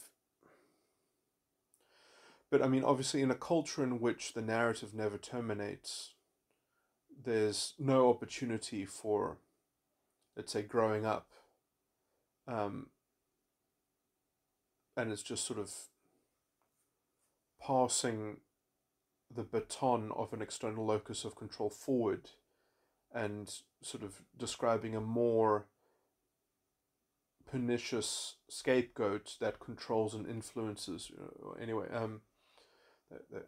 so when you have a culture which is essentially empowering people to have that ideology and sort of validating that ideological kind of way of interfacing with reality is proper, and there's enough sort of group think, there's enough sort of credentials behind that kind of, because I mean, when you believe in an external locus of control, probably the only stable way to do it is that you have a stable groupthink that validates that form of morality. Um,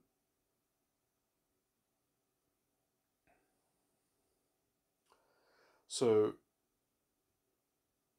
there isn't enough sort of stable cultural consensus that would negate essentially just passing the baton forward into just snowballing it into a new external locus of control,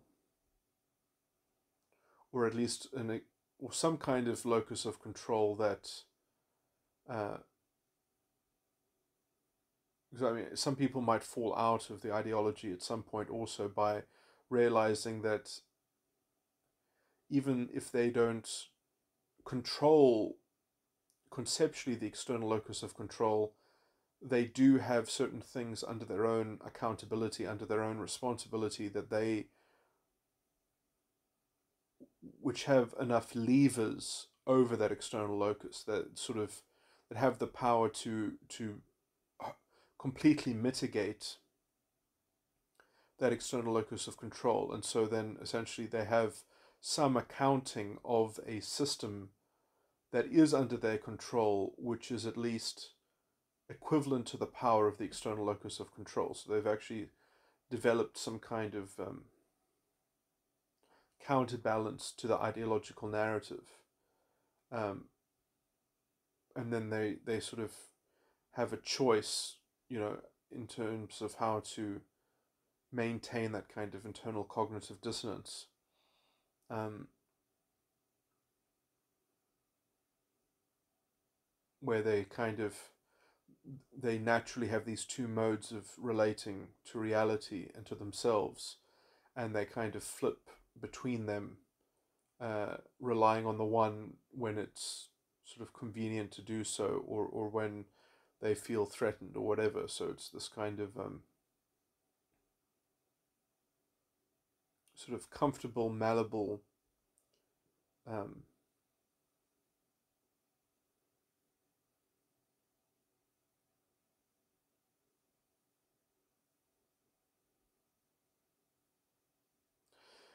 anyway, why am I talking about this? So anyway, so like the just to put some flesh onto this abstract talking, is that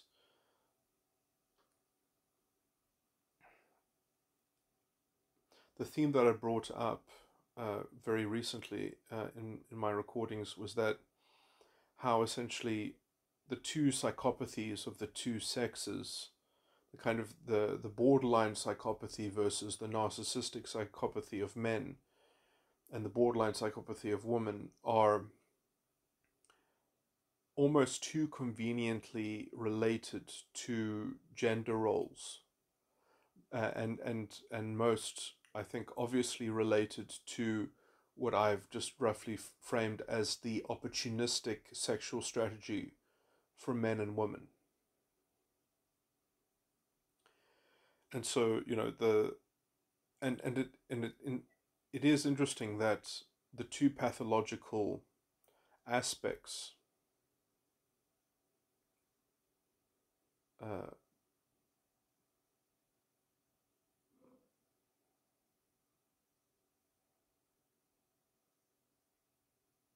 or that are at least related to psychopathy manifest, or in a weird kind of overlapped way, uh, to these opportunistic strategies. And I just wanted to give an explanation to that. So, like, I don't think that it's because there's a kind of evolutionary drive in people's heads. I think it's because,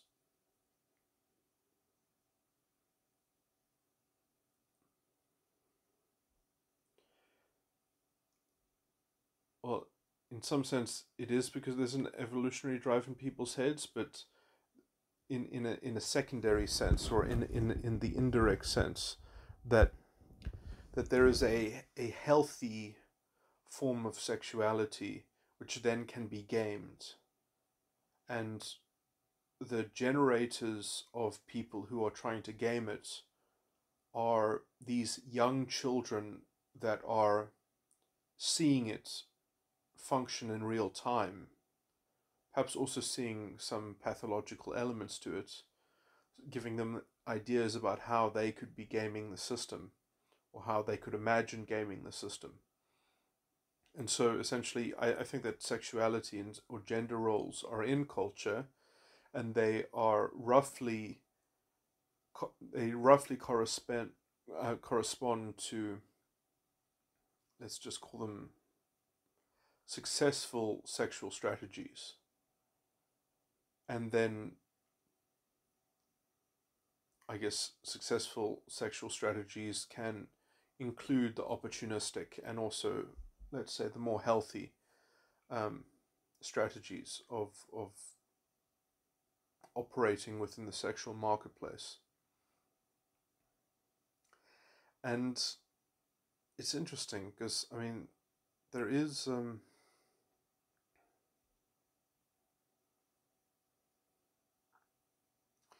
this. I mean, yeah. I mean, it's interesting the difference between narcissism and borderline personality disorder, because borderline personality disorder, I've described it as being much more sophisticated than narcissism. They obviously have very deep sort of connections, but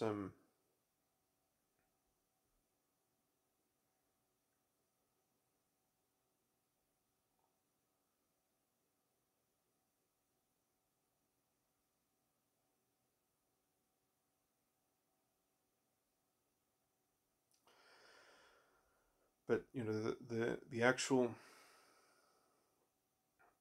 everything that needs to be performed in order to successfully achieve the opportunistic sexual strategy for each gender is supplied, and it almost, it roughly gives a good explanation as to why psychopathic narcissistic males and why borderline psychopathic females have the differences in structure and in their psychology that they have. Okay, now let me just try and give the explanation. So the explanation is that the young child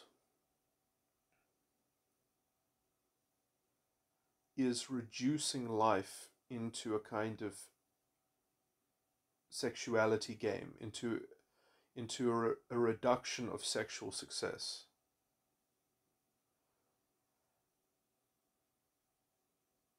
So that they can operate. And sexual success doesn't necessarily mean like sexual success in a conceptual way, or in a way in which it's reduced into symbolic.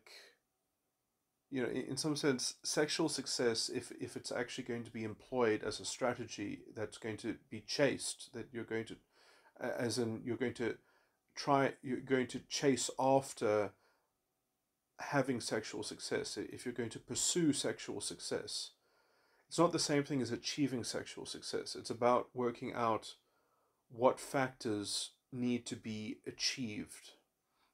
And you can understand that narcissists are trying to achieve high status and high regard. In some sense, narcissistic supply is the most useful currency in order to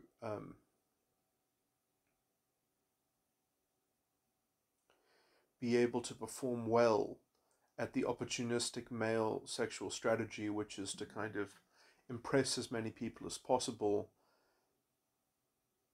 not be involved in long relationships, but sort of move on, to avoid being found out that it's all smoke and mirrors, or that it's very superficial, or that the facade isn't very three-dimensional, or whatever.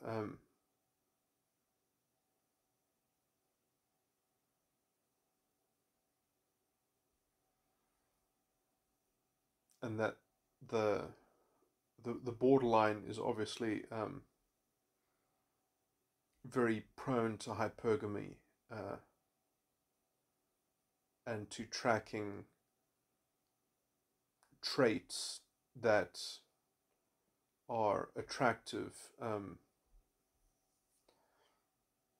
within kind of hypergamous extraction, or attractive to a sensibility of hypergamous exploitation, and then disguising that hypergamous exploitation within not a kind of innocent attempt to try to kind of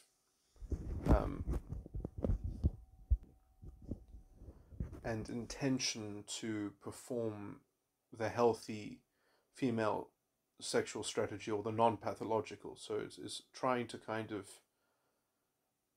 that the hypergamous exploitation is almost like an unintended consequence, that it only looks like that they're being strategic, but they're not intending to be strategic in their sort of very convenient social manipulation, which comes from this kind of never-ending stream of subconscious feelings that need to be shared, and that have to be hosted by a kind of codependent sort of pedant.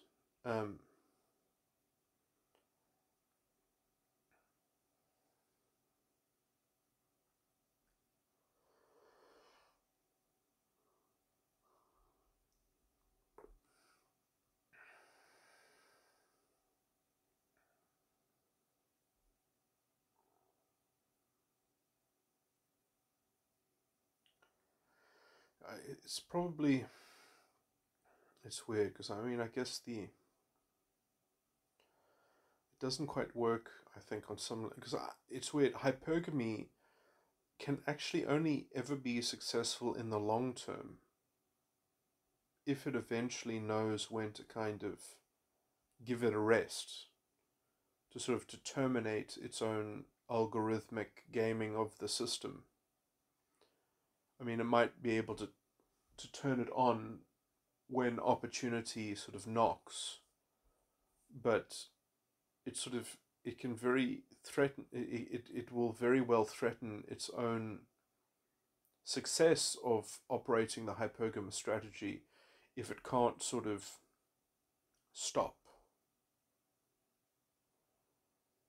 Uh,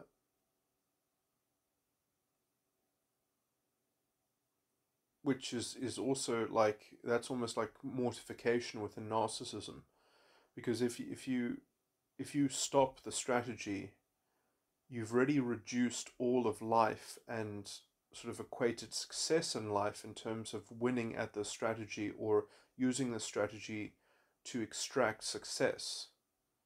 So then when you actually achieve it, then like, you've just kind of, what more is there? You have to make your life about something else. You have to kind of move on from it.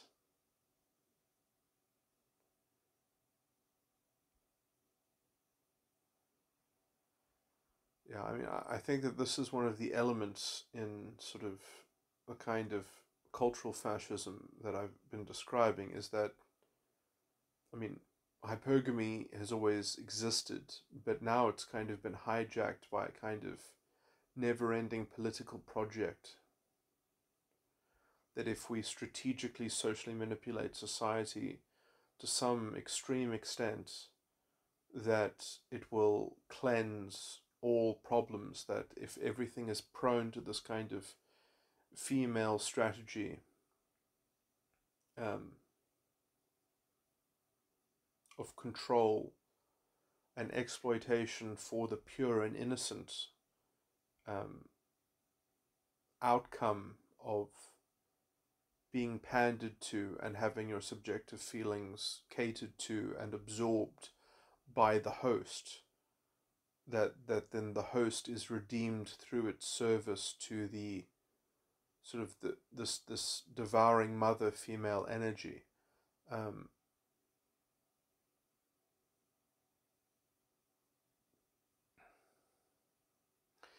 yeah, so in some sense,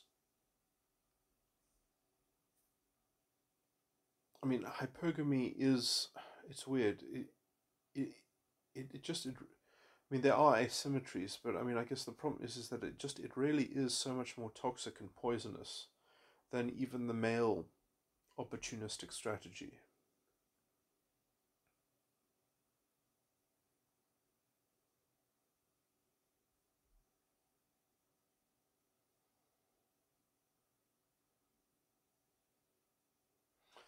Or perhaps it's just the fact that culture has just been better at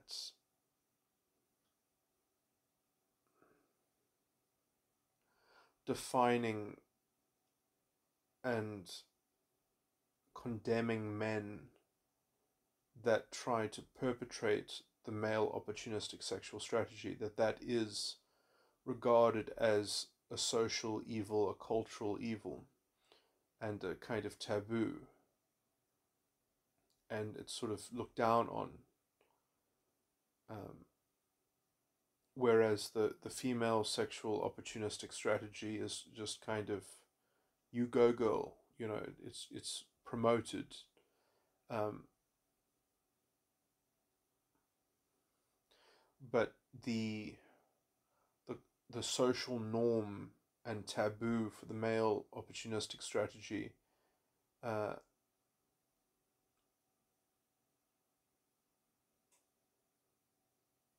so I mean, maybe it's just that asymmetry that has,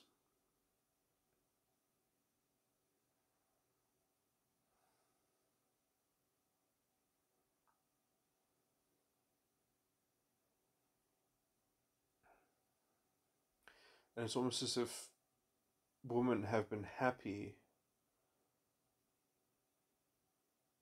to not be personally or individually responsible for weeding out the men who try to perpetrate the opportunistic male sexual strategy, because they've got sort of an arsenal of social conventions and social norms and legal protections against it, that they don't actually have to worry about it individually. So they're kind of completely unencumbered to try to exploit using the female opportunistic sexual strategy.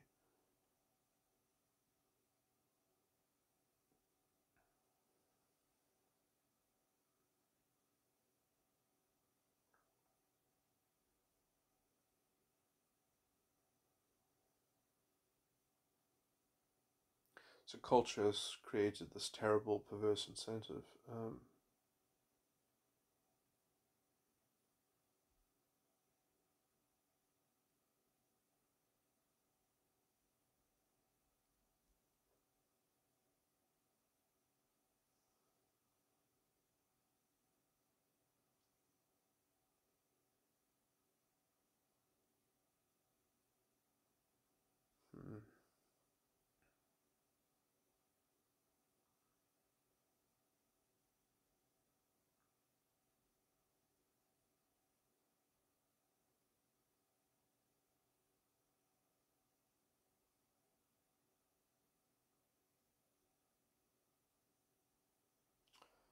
For a woman to get disconnected from essentially the work and the effort of judging the quality of a relationship, or of an emotional commitment, or of the substance, the substantive element in a bond, in a relationship. Essentially the business of a relationship is basically completely outsourced to a kind of indentured masculinity that is culturally indentured, not having to be individually negotiated, or individually consented, and formed by a living contract, or a living um,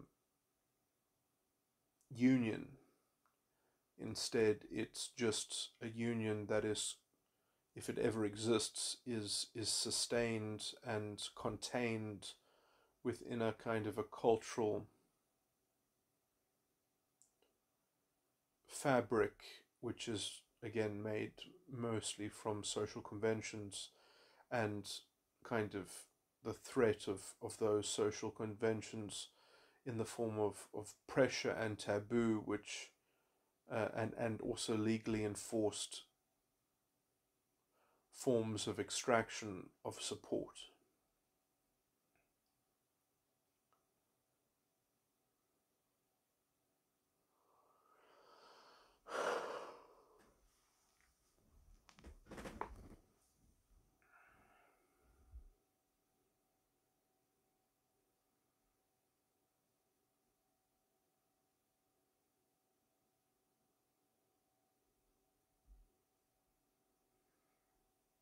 Anyway, this is kind of a bit weird to dance around these weird sort of abstract claims, but so I was mainly focusing on the explanation as to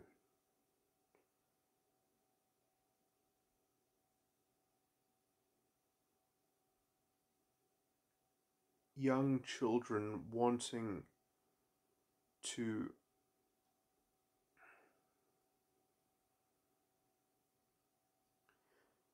I really do think it all can be centered around a description of trust.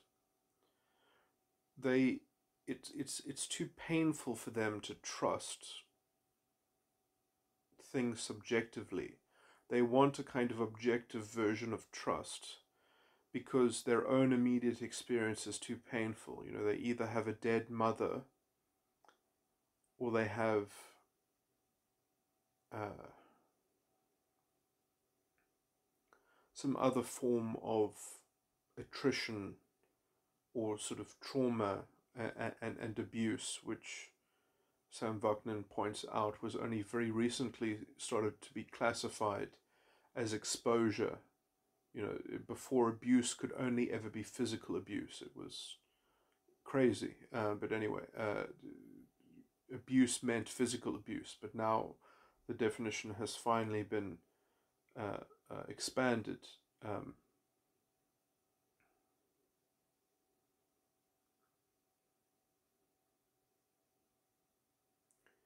to unhealthy styles and forms of of essentially what is I can't remember all the words, but sort of attention that is given inappropriately in a way that basically denigrates and decompartmentalizes the integrity of the child. So that kind of ongoing attrition essentially results into the relegation of trust. They don't want to be reminded of the fact that they cannot trust their immediate circumstance to provide them with care or the security of knowing that their interests are supported or shared. Their self-interest is promoted. So because they can't trust that their self-interest is being promoted by their caregivers, in inverted commas, caregivers, an objective form of trust is adopted. And so essentially they allow themselves to be adopted by a kind of sexual paradigm, or by a paradigm of a kind of sexual reduction of life into a kind of model of how sexual reproduction is the model of their own life. In some sense, they abstract their own life into an objective paradigm. And so if they model life according to sexuality, and I believe that this is done in a pre this is done in a prepubescent sort of context, I think.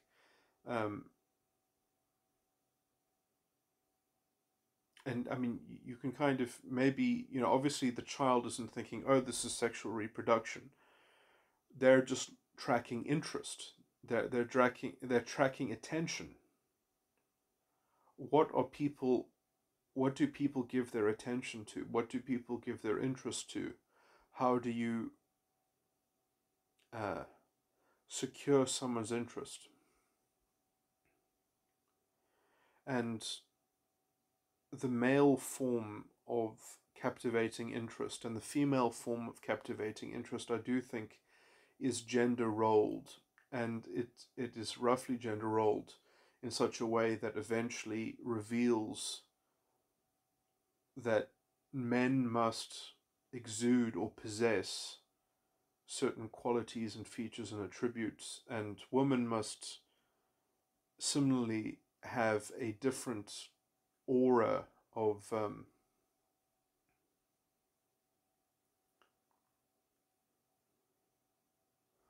management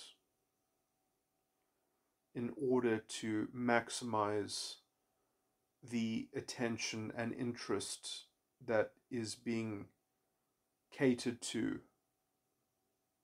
via the direction of attention that is suggested by her interaction or whatever.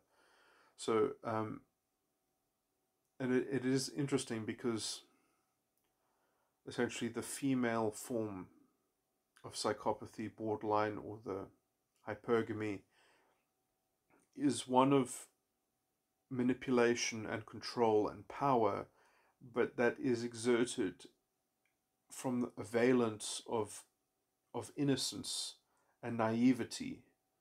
That it is this kind of this very passive induction of exerting coercive influences.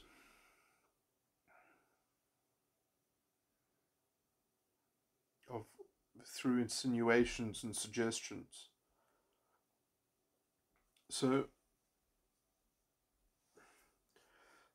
how to frame passivity in order to induce compliance, in order, it's almost like a constant stream of inception.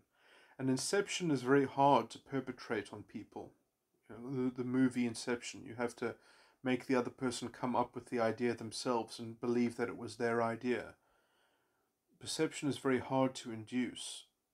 Sorry, did I say perception? I meant to say inception is very hard to induce onto other people.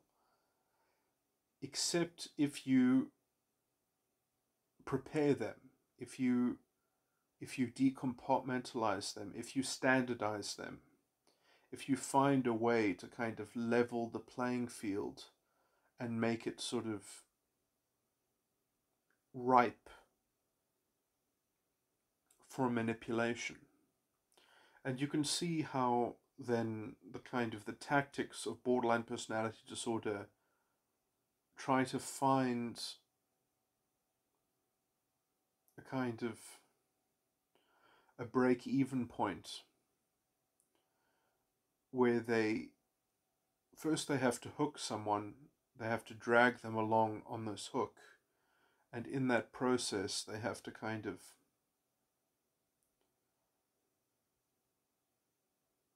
now I'm going to make a horrible sort of mixed metaphor. They have to then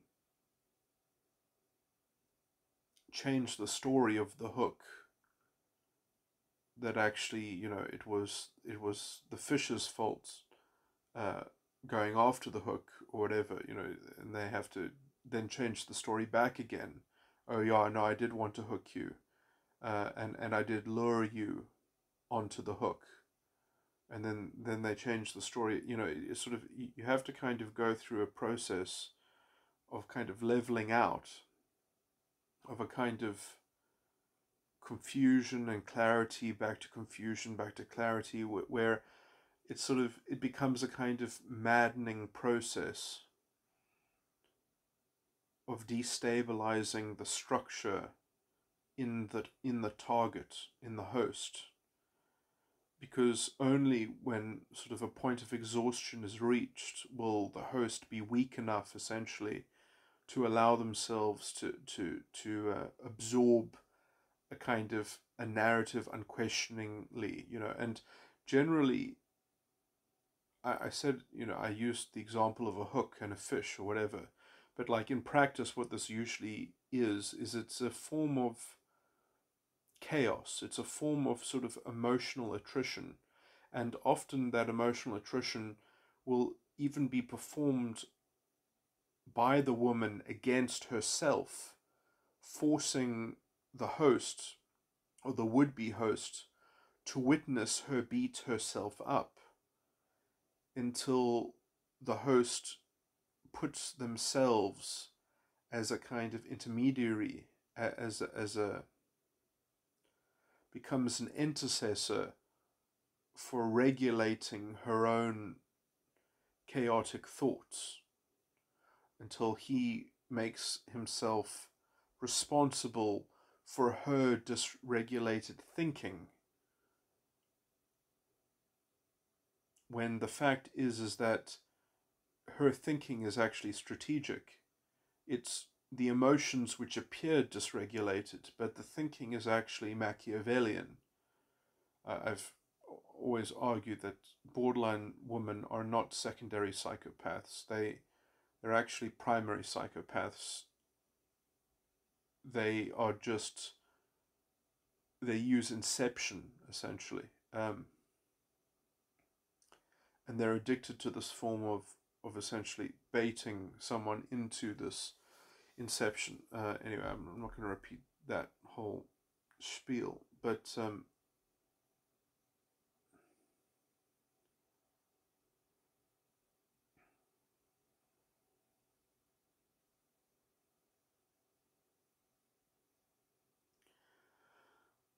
now it is true that I think many people develop these borderline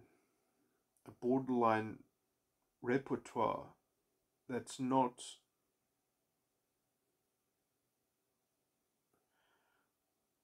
that's not finely tuned.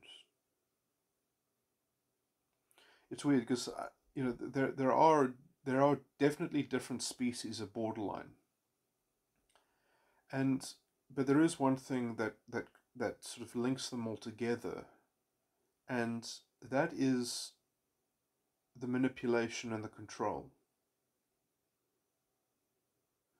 So there are different tactics, but they all conform to the same overarching strategy. And that strategy always involves disguising the the fact that the strategy is perpetrated. That there's always a kind of naivety which is promoted through the strategy, um, which is obviously, you think about it, well, it would have to be so, because otherwise there would be no hope of making the strategy successful if it was admitted to.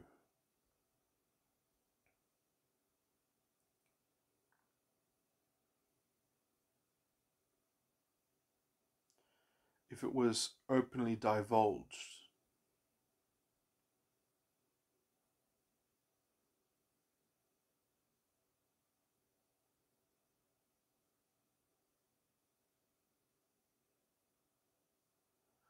To being essentially a planned, orchestrated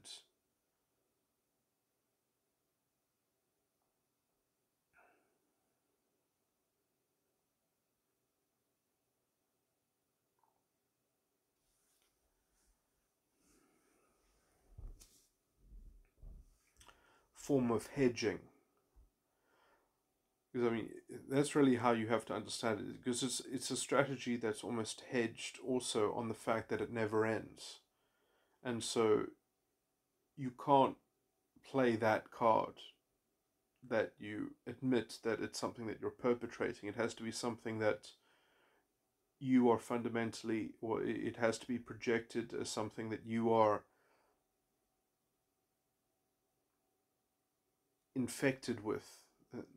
That it's not,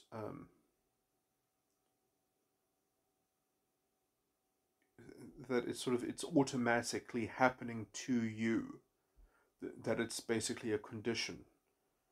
Um, and so, because then if your reactivity is a condition, then you can't ever be responsible for not merely reacting to things emotionally.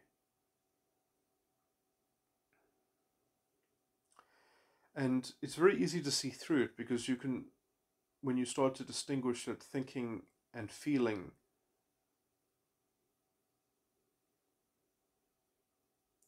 are are effectively being dishonestly distinguished within the borderline. That thoughts uh, are never critically examined.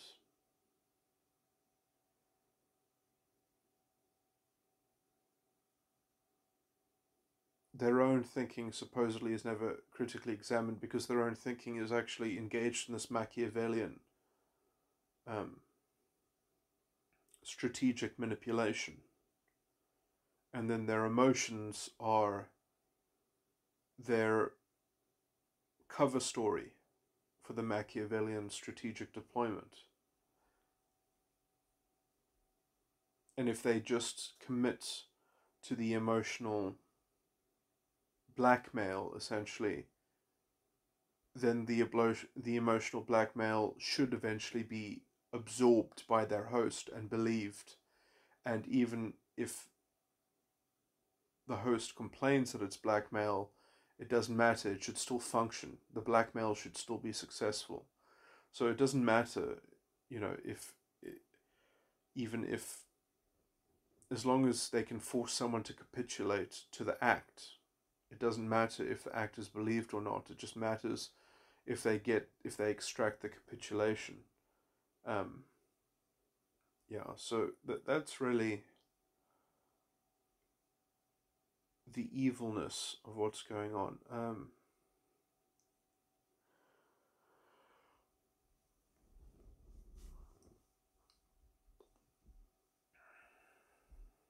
But it is interesting because I mean, I guess historically, I would,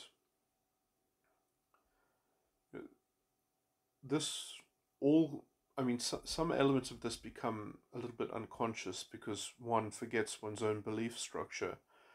And the ontology of this belief structure, I think, is in early life, in which one is creating a model that is a kind that contains pseudo values. Because, and this is also why the sense of self dissolves and then generates so much unconsciousness and confusion around the self image, especially in the borderline case, but also in the narcissistic case, is that the model that life, the model that is used to supplement for having trust in life is that one starts having trust in a strategy in which life is reduced into something like a kind of symbolic system of power in sexual reproduction. That might not be how it's exactly conceived of. It's not conceived of exactly in those terms, but that is what eventually is modeled when you model attention and you model sort of power in the case of your uh, interface with others. You know, both the narcissist and the borderline are deeply involved in uh, garnering a form of um,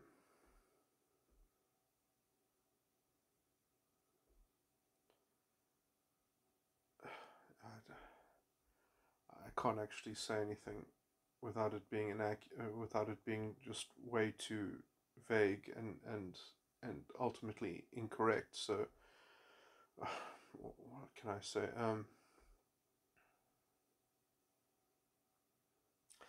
I mean, I'll just say that they need to extract something from others. They they need to.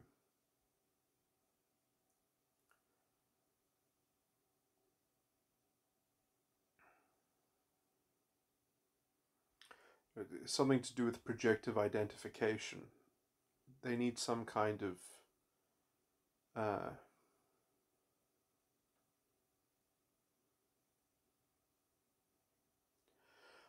I like my terminology better. I'll just say that they need some validation for their introductive paradigm.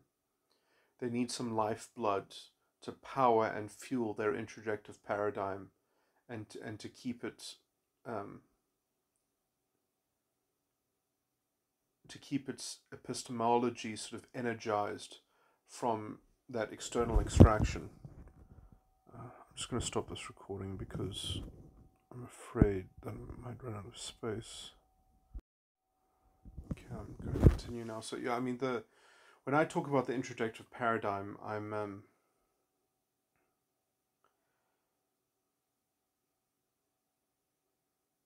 it's basically a part of the subconscious in the adult ego, and essentially because both narcissists and borderlines don't have a subconscious in their adult ego, they instead have an introductive paradigm, which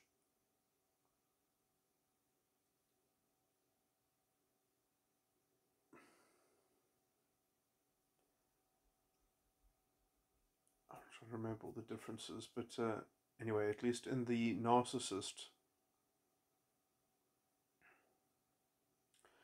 they're trying to extract narcissistic supply from the introductive paradigm. And sadly, they can't enjoy the narcissistic supply which exists within the introjective paradigm. So in some sense, what narcissism eventually kind of becomes is the imagination that the introjective paradigm will stably precipitate narcissistic supply. So it's more like having a healthy introjective paradigm is paramount. The borderline has a similar introjective paradigm, but they aren't trying to extract narcissistic supply so much as they're trying to extract uh, control. So in some sense, they almost have an invert. They want responsive. They want the objects in their introjective paradigm to be on call, to be waiting for their input. They want a certain level of enslaved responsiveness. That is what their introjective paradigm is geared toward tracking, is how well can I model, anticipate, and be able to translate drama and a kind of Machiavellian orientation of my affairs into precipitating compliance. It's kind of like, it's almost like an inversion of narcissistic supply, because narcissistic supply is that you want other people to freely adorn you with adulation and perhaps surprise you with their praise. Whereas the borderline, they might superficially, in some sense, be happy with all the things that I just described that the narcissist wants. But actually, what the borderline wants more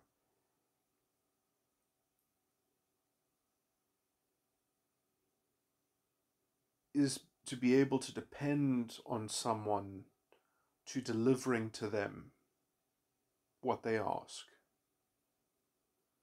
Sort of the power of people to supply specific demands issued from the borderline. So a kind of a specific responsiveness, which again, like superficially, is also something that the narcissist would be happy with, but as a token of narcissistic supply. But yeah, so it's,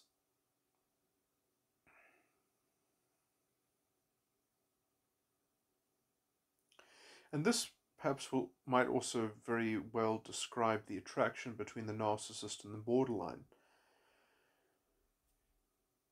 because they perhaps both recognize the challenge of being able to extract from the other, because it would be a sacrifice of the other strategy in order to supply. But they're both such broken people. Um,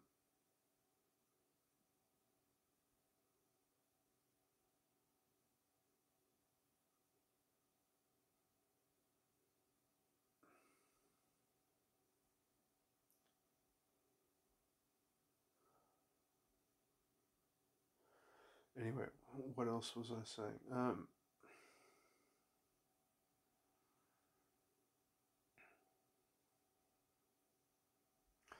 Oh, well, yeah, so the introjective paradigm is really like a dream, more so. And the reason,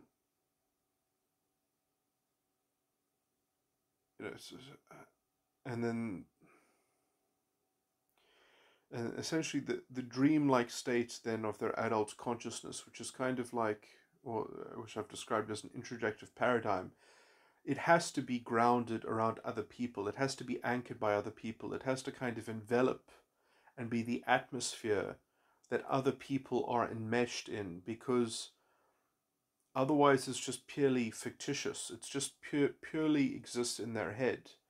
It needs other people to be part of the narrative of the introjective paradigm, because otherwise there is no reality in it. There's no proof of its uh, it's a completely abstract, disembodied, surrealist painting, unless other people can agree to be subsumed into it in some sense. And then the ego is the ego function then is generally outsourced onto other people. Obviously, it's now this is the real difference between narcissists and borderlines, is that narcissists want to banish the ego function, pretty much. They don't care about it. They just want to ignore it. It gets in their way in some sense. They have to dance around it. They have to maneuver around it. And that's what makes them psychopaths, is that they're trying to avoid ego function judgments. They're trying to disrupt the development of ego function judgments. And so they can also quite tenaciously try to circumvent ego function judgments. And so when you're trying to disrupt judgment, I mean, uh, ego function judgments as well correspond to working out how well you did at achieving some greater purpose or something like that. And so they're actively trying to negate people trying to track what happened to the purpose of something, because that kind of teleos level of analysis is going to put a wrench in all their finely calibrated extractions of narcissistic supply. It's going to create thematic limitations to the workings of their introjective paradigm. It's going to create thematic restrictions to the deployment of their introjective extraction of narcissistic supply. So it's going to create a bundle of problems that they don't want to be prone to. The female borderline, again, has almost got the inversion of this. They want their host to develop ego function judgments. They just want it to be enslaved to their needs. So the narcissist wants to dull and blind the ego function judgment, whereas the borderline is trying to subvert and capture and captivate ego function judgments in other people.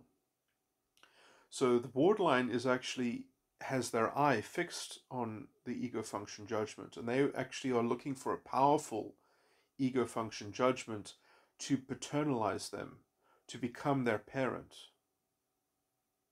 And they're trying to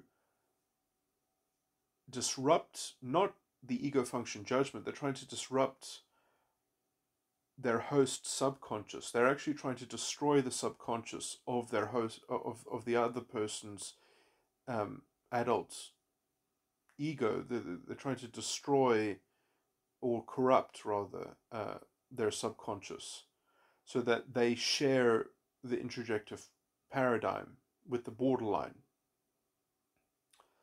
which perhaps I shouldn't, that's perhaps a bit too wide sweeping. I mean, what that means in practice is that they need their host to believe in the reality of their subconscious emotions, and they need to imbibe that stream of consciousness and sort of allow themselves to be the audience of the emotional exhibition that the borderline issues, and then they need to make themselves accountable and responsive to that stream of consciousness, so that essentially the introjective paradigm of the borderline is sewn into and woven into the subconscious of their host, and therefore the ego function becomes the parent of the joint entity of the codependency. And so, and this is, I connect this ideologically to fascism, that this is the collective trust that the narrative is describing how trust should be, how trust should function, so that you're not two individuals that can negotiate and that can lose trust. Trust is granted, is taken for granted, and the description, the unilateral description of the borderline's feelings become an automatic um, concern of the host for their ego function to serve. That is the kind of the borderline strategy. Whereas the narcissist strategy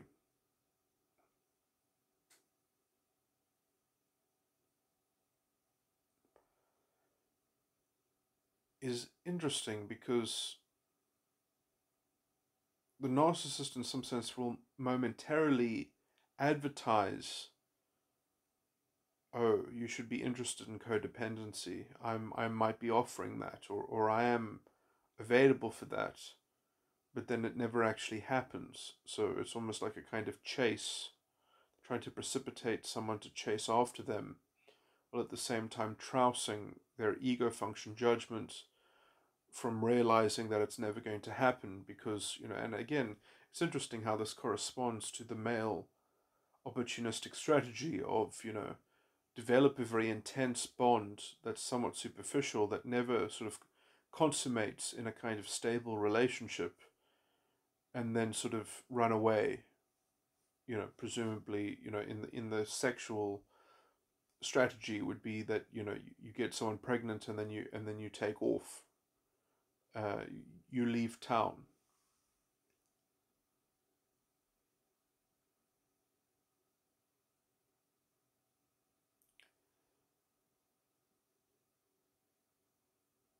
Yeah, so I mean, look, I mean, some of my theorizing is a bit sophomoric, obviously. That I, it's hard for me to explain, or to give an account of how that kind of gets constructed from a child's perspective of how to garner attention as a boy, or at least how to see how male adults, which then are already identified as role models, or at least as template role models,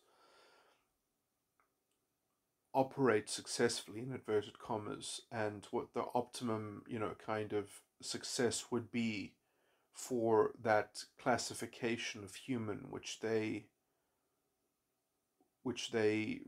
already identify as being sort of equivalent to their type of self-image, whatever. So they've already started creating a reductive paradigm of how to calibrate their values and track.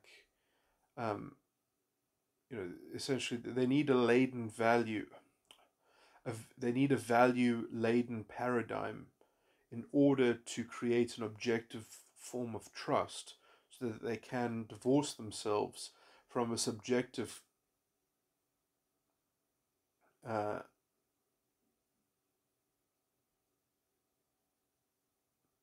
navigation of life through their own individual curatorship and sense of trust. Because the trust that they are aware of is toxic to them, is poisonous to them, is dangerous to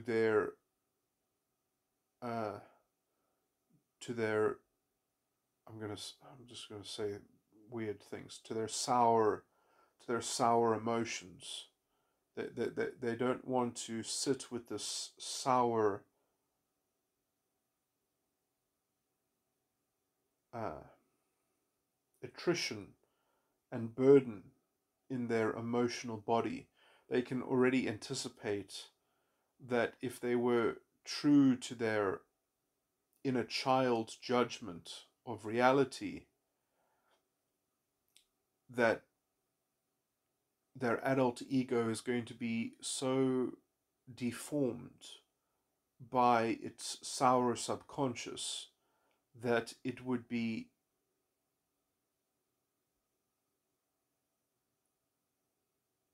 easier and more feasible to have an introjective paradigm instead of a healthy adult ego subconscious, because the healthy in the sense of a true adult ego subconscious would be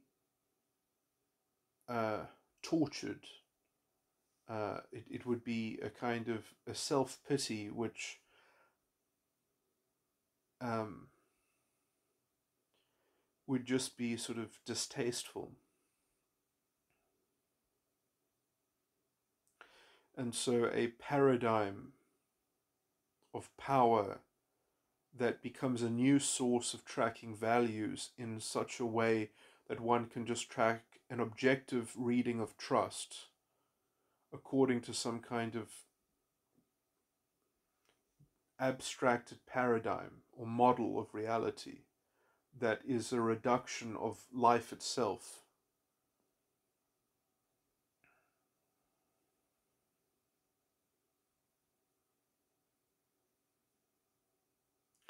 And I've gone into these elements in much more detail in other recordings, so I'm not going to try to re-engineer all that stuff. So anyway, so that is my general sort of theory and explanation. I just needed to say this because I needed to basically modify the thing that I said, because I didn't want people to come away thinking that, oh, this is an evolutionary drive. This does not develop because of evolution, or if it does, that's a secondary outcome. It's not that there's this mechanism in your brain that says evolution is telling. It's not a brain thing. It is a conception thing. The child is conceptually developing these structures of understanding, and they're developing a particular decision tree about how to,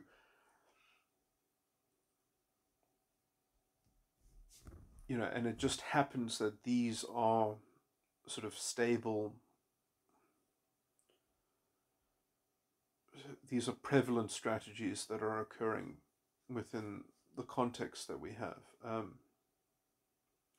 And there are some regularities in this context, which is biological sex is a huge regularity. Um,